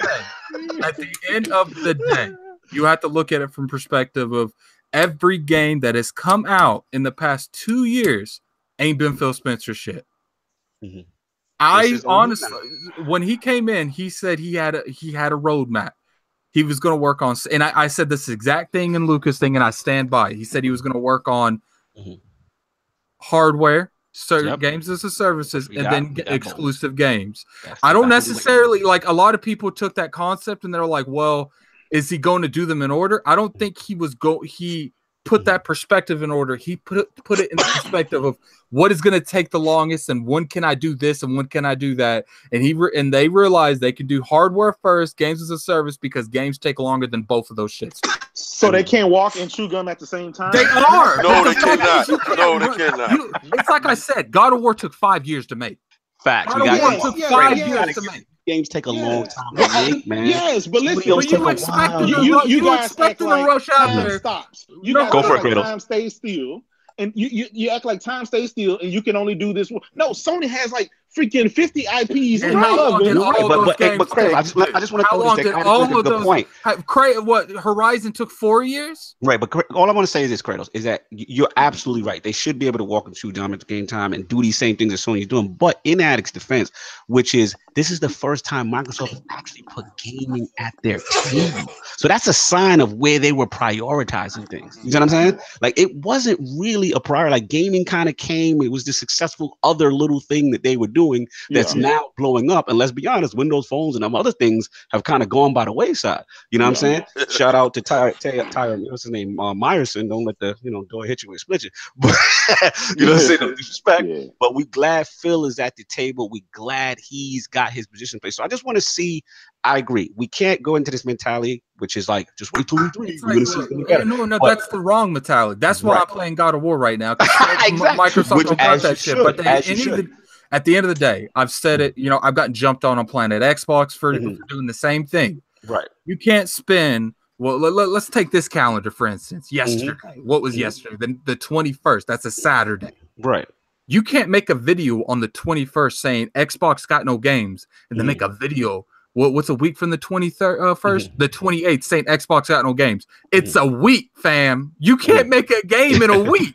Like you can't just keep making the same repetitive video over and over again, expecting process to be done in a week. Like absolutely. But in Kratos' defense, it's tough out here in these Xbox streets if you don't have games like a God of War. You don't have you feel a way. That why is it my platform kind of providing those type of experience that they have? This is something we've said multiple times. Absolutely. Sony, for the most part, they've been a stable gaming industry the entire time. Last year they did last gen they did a Thumble. When people didn't know how that was going to work, but $600 get a second job. Regardless how it goes, and regardless what kind of excuses, it's not our fault. But not only did they have the entire 2013 fuck up, did not mean to say that. I apologize. For the Lords, I know. They had that.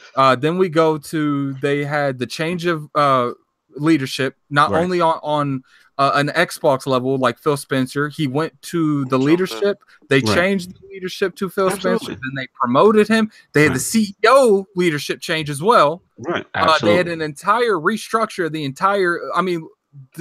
The software on a level, if you go from the original 2013 Xbox software to now, it's night and day. They had to complete, there's an interview with Angry Joe where they asked Major Nelson, he said, why can't you just flip a switch and fix it? Major Nelson said, we couldn't do it, and people laughed at him when they did it. They couldn't do it. They had to strip the entire software and start from fresh? Why do you think that pop-ups from Xbox were how long ago? How long before the basically Phil had to undo everything that was done during the match? Okay, let's just cut. I'm just gonna say I'm gonna say one thing. I'm gonna say one thing.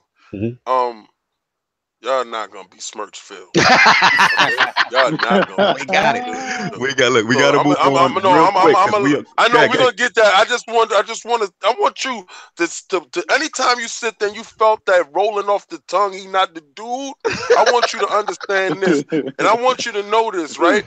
When the snipe that up, all your dudes start disappearing on that Sony side, okay? Because he's sniping you. He took away your power. He took away the power. The power is done. All right? Games as a service, Game Pass is flourishing in a nice situation. Backwardly compatible, all that stuff, throw that in there. That's a little extra. He told you the games is coming. The games is coming. Right. Thou shalt not disrespect the film, man, on everything, man. Watch yourself on that. Can I just tell y'all that Spider-Man and The Last of Us 2 is coming, and those who's your CEO again? Oh, that's another guy. Moving along. Well, yo, Kratos, we understand what you're saying. Like, it's to compare them right now. Sony, the way I look at it right now, and I had this conversation with Lord Brad. You're legitimately comparing apples and oranges. Yeah, there's no comparison. No, at the end of the day, we also got to just give credit where credit. Like, Sony's on a first-party run where it's like Jordan in the '90s right now. Like, you could have the Pistons, you could have the Showtime Lake. This is Jordan in the night. They just on a phenomenal run. These just got to re-up, rededicate to what they're saying they're going to do with these first-party studios, these announcements of what they're saying, and let's just see what the roadmap is for the future. That's all I'm saying. We got to build in the draft. We got to build our farm system up. We got to go back in the draft. This is them. Yeah. That's it. We going to go buy people. Last topic. Call of Duty single player has been removed. Everybody pretty much knows what's going on. The last thing is what you call it is apparently there's supposed to be a battle royale mode in place. I love Fortnite. I want to get some in this as well. What do we think about it? Do we think this stage sets a dangerous precedent for moving forward? LordsAtWar, no single player, Call of Duty Black Ops 4. You know, I don't even really play it for. He's like, I don't even care. That's it. So that's the thing. I play it for the single player. I like the stories. I mean, I think the engine's a little long in the tooth. They need to switch up the engine and make it different. But I just think why call it Black Ops 4 then? Like what?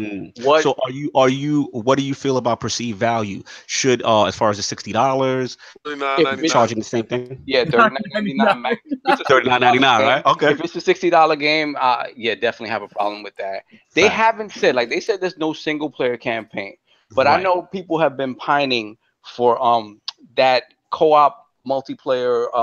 I forgot what it's called now. No, not the zombies. People are kind of tired of zombies. It was in Modern Warfare 2. Was it Spec Ops, something like that? It was called something like that, where it was I think it was story centric multiplayer, like co-op stuff.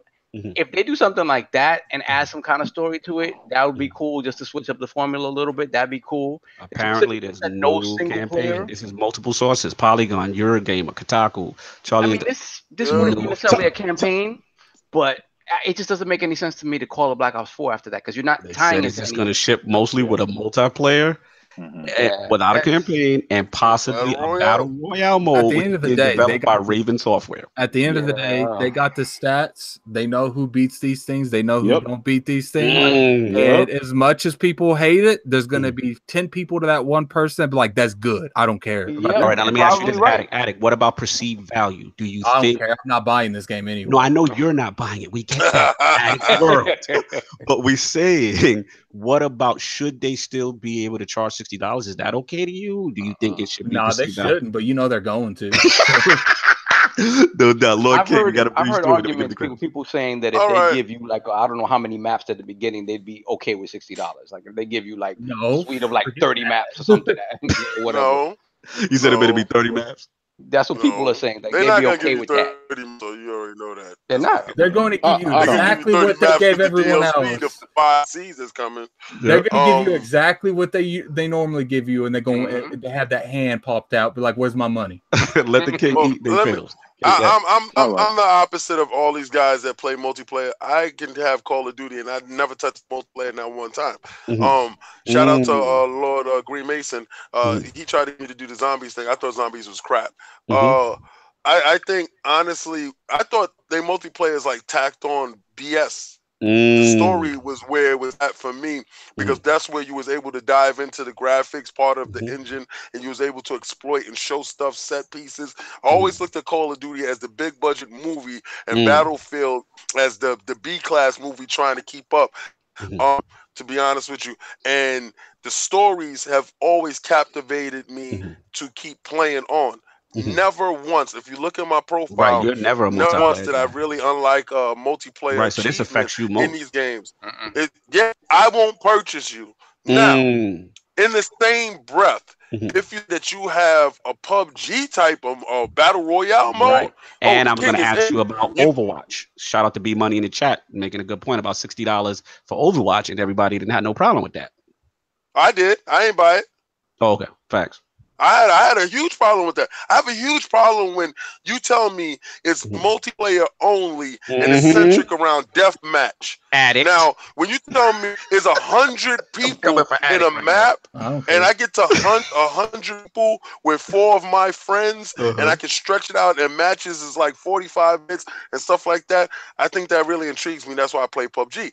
But when you tell me I'm going to be running around spawn killing and respawning, and that is idiotic to me. It has no place in my DNA.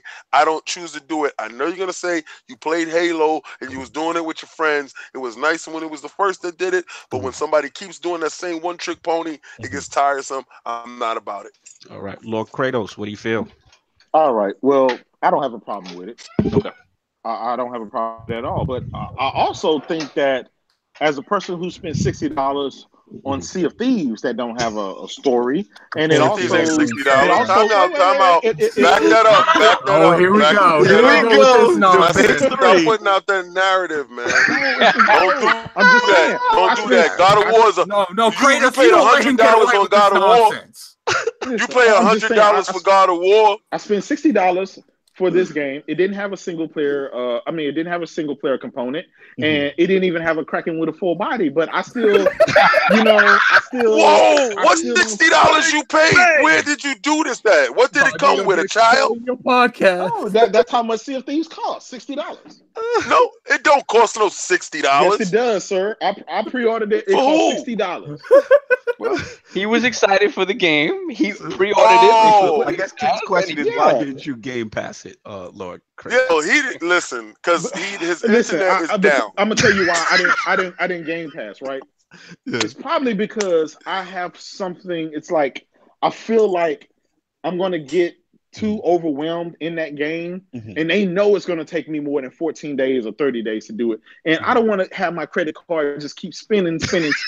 Like, let me pay my $60 and get my ass on. Oh, no more you have trust issues because Sony's always getting hacked, and you think that the credit card is stolen. I got it. The maybe so, but is real right now. I want to pay for my Kraken up front. Good, so you pay for your Kraken. Now listen, I'm mailing it to you, so you're gonna get the body 2 weeks from now. I'm still waiting for the DLC body. I'm waiting for the multiplayer in God of War. I paid $50 for no multiplayer. So when they ship me the multiplayer, I'll be happy with that. So you got no body, and I got no bodies to play with. Hey, you guys know there was that one guy that said he got mad when everybody was talking about it was no Kraken body. He said, "I don't know why y'all swimming under there anyway, trying to look." You're not meant to go there. Now that's good. He was mad, man. He said, "Why you jumped off the boat and didn't fight?" Let's wrap it up on COD segment. You don't have a problem with it. You have no issue with it, or you have a problem. Overall, Call of Duty, no single player being there. Don't have a problem at all. When the bulk of the people will play the multiplayer of it. So I mean, come on, I'd rather them give me a good multiplayer than try to shoehorn some shitty story in there, wasting resources, wasting time. And it is what it is. And I don't have a problem with $60, right? I don't have a problem with that because I expect him to throw a bunch of maps in there, and I expect the multiplayer to be a higher quality. Right. I'm just jumping. My opinion is a little different. Everybody's got their own thing with it. I don't have a problem with them removing it. You know, I mean, listen, I don't. I know for the people who like single player, that sucks. But I do agree that the metrics probably do show, and the achievement tracking list do show that people weren't playing it. And you know, let's be honest, the resources there to create that takes money. However, I disagree with the fact that if they're going to do this, basically, I'm looking at perceived value. If everything you gave me prior to this was always this full package, you gave me meat and potatoes, you gave me dessert, you gave me all this other stuff, right? Now, this new version, now you're talking about you just giving me the meat. I don't get no cheesecake. I don't get no side dishes. That all my Call of Duties, yeah, like all my Call of Duties had a full, you know, Boston Market situation. So why are you just giving me the turkey and slapping it on the meal, you know, and expecting me to pay 60 for it? That's just where I'm at. But they telling you though, you never did eat your vegetables though. You didn't eat your vegetables. So it's like you don't need that because you didn't eat that. But I would like, because this is what your value was. You like to watch. You like to know it's there. Yeah, you gave me. If I wanted to be hungry one day and have a little single player peach cobbler on the side, I should be able to have that. That's all I'm saying. That's right. That's what I'm saying. Don't take my. We're gonna wrap it up. My options. Real quick, I got a question for King. About, because again, if they just give you the same old Call of Duty multiplayer and don't change it significantly, make it better, like Kratos says, there's gonna be a problem with that. So my bet is they're really banking on this battle royale stuff to really take off. Now, for King, who plays a lot of PUBG, do you think? Because for what I perceive with PUBG is that people prefer to play that in third person as opposed to that first person. Yeah. How does that translate to Call of Duty being a battle royale game? Because to me, I think they might have the third person option in it. You think they change up what would traditionally be Call of Duty to make it fit into what, you know, battle royale is? Listen, battle royale change isn't bad. Everybody wants that bag. We seen what Cliffy B doing right now, right? Yeah. Everybody wants that Fortnite bag. Let's just call it. See, do you have the option in PUBG to play first or third person? You can lock it in there too. Yes. So my perception is that most people don't like to do that. They have separate servers for that. Like most people like to play in third person. Well, your perception's wrong. Yeah, well, you know, you can mix it too. Like while you're playing the game, you can just stay in first person if you choose. So I believe that option will be available. What they're gonna do is they're gonna dissect the successful, right? And you know, this is EA, man. So they're gonna actually make sure that after dissecting the successful, see what works. Well, this they is got Activision, the analytics. actually with this. I mean, Activision. I'm sorry, I'm thinking about Battlefield because they have a PUBG joint coming too. And they're gonna, you know, they do all the analytics and see what in on what, and if it's comparable both ways, they're gonna say, yo, you know what? Let's just put both of them options in there. Or if not, the community will cry for it, and then they will probably. This is a test run. Make no mistake. Shout out to Ed Torres. I agree with you. This is a test run to see how the community reacts. And if the community maybe prove me wrong, they just say, hey, we gonna buy just that multiplayer. And you know, it is what it is. They've been trying to do that for years. Yeah, yo, we gotta wrap it up. We had 3 hour mark. Yo, all right, yeah, let's do it. New ILP poll. I gotta go outside and play my. Yeah, everybody gotta go. I know everybody's doing their wrap ups. All right, new poll: when neutral gaming media outlets run imagery or articles that may be perceived to poke fun of one platform over another, do you consider this to be media bias against that platform? The answers are A, no. Performance dictates coverage. No media bias exists. B, yes, there is definitely a conspiracy against certain platforms. C, maybe some journalists do have biases. Or D, I don't care. Y'all mad because y'all platform is losing. That is the question. Those are the choices. Please rock the vote. You know the shallows is in the building. And the ILP for the Twitter post. Lord Kratos, my man, thank you for coming through on the cameo, causing drama in the realm.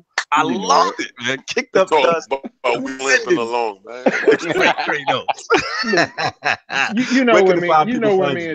You know when me and David get together, it's finna be some drama. Movie. Yeah, it's all in the chat was saying y'all should do your own podcast together. Like it was lit. We're gonna work on something, man. We're gonna work on something. Absolutely. Yeah, we're gonna work on something. He better get to E3 with mean, hey, we're gonna be in the highs. We're gonna be in the highs. And what you got cooking up? Yeah, man, we're gonna try to work on something for E3. So I'm gonna be there, and everybody can find me on Twitter where I do the bulk of my work at JDubCity16. Keeping you guys laughing with the gifts and the memes. You know what I mean? You know what I mean? And, thanks again, bros, for having me on. As Absolute usual, pleasure. I had a blast. Absolute pleasure to have Lord Kratos in the realm coming down in waiting physical for you form. to come up in there too. I was hoping that you got that from the beginning, though. Lord Addict, where can people find you? Any more difficult game conquerors? You savage, beating God of War so fast. I'm so mad at you. Actually, right now I'm working on the in-game content. Like they actually have like really strong bosses and stuff you can fight. I'm sure Kratos can comment on that. But yeah, you can find me on Twitter. Something ILP. I think it's Lord Addict at the moment. I can't remember. Boy, get your name right. Please don't do that. You can find me on pretty much any kind of gaming outlet, PlayStation, Xbox. It's all room to kill. Yes, I do know that I should make Gaming Addict. No, I don't need a comment about it. So definitely appreciate everyone coming by. Appreciate Kratos for coming by. And we'll see you next week. And catch me on Planet Xbox on Wednesday. No doubt. Lord Sovereign, what's going on with you? Where can people find you? This week they can find me on PlayStation. This week they can find me is the on status PlayStation. gonna be online? Oh, I don't know how to turn it off. So no, listen. He gonna find out how to turn it off, and he is not gonna be online. I got a bunch of new friends. I got room to kill. Me too. I turned it on and I saw all these friend requests. It's Xbox 360 lover, guys. 01. They finally believe you, right? Yeah, I was like, yo, look. And it was like, because you know what it was? They were probably sending me the request, and it was like, that's a fake, that's a troll, he's trolling. But no, when I logged on, I saw you. I had to wait for God of War to show up. I wasn't playing that anyway.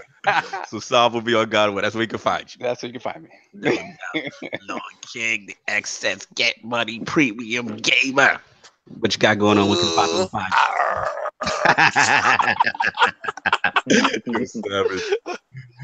Yo, you can catch me on everything that's social media. King OTW, Twitter. I'm gonna be Instagram, Facebook, all that live stream craziness. I want it to just be like this great thing. I want y'all to understand this, right? A lot of you guys have purchased the shirts. I want y'all to tweet that out. There's gonna be a thing with that too, because we're gonna be taking the tweets with that, and you're gonna be getting discounts because of that. Because you have purchased, you're promoting, and you should be rewarded, and that's gonna happen for you. Because these new shirts is coming in crazy colors.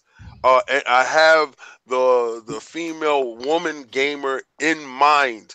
I want you all to step out and be proud of your game. And you notice that the Iron Lords logo has PlayStation, Xbox, and Switch. It's not just Xbox logo. It's for everyone. So please get the shirts, please get at us, and represent the movement. The movement is unity.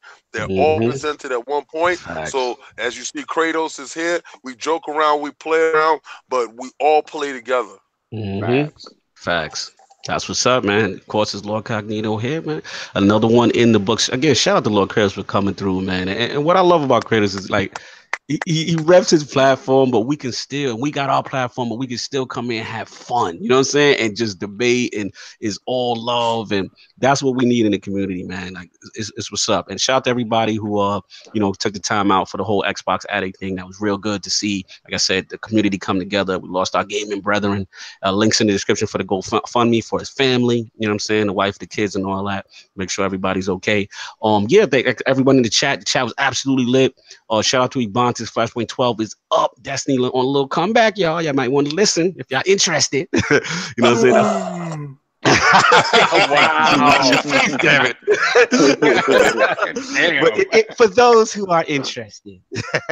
This is a make or break Man, this is a make or break DLC for them, and they got some stuff cooking. So definitely check that out on the Iron Lord podcast channel. Shout out to all people who are giving love for the PAX East coverage. We got a lot of stuff cooking up, man. Everybody enjoy their Sunday. We know this was a long one, but when Kratos was in the building, it was too fun to stop. Everyone enjoy your Sunday. If anybody got anything else to say, we out of here. Everybody good? Peace. Boy.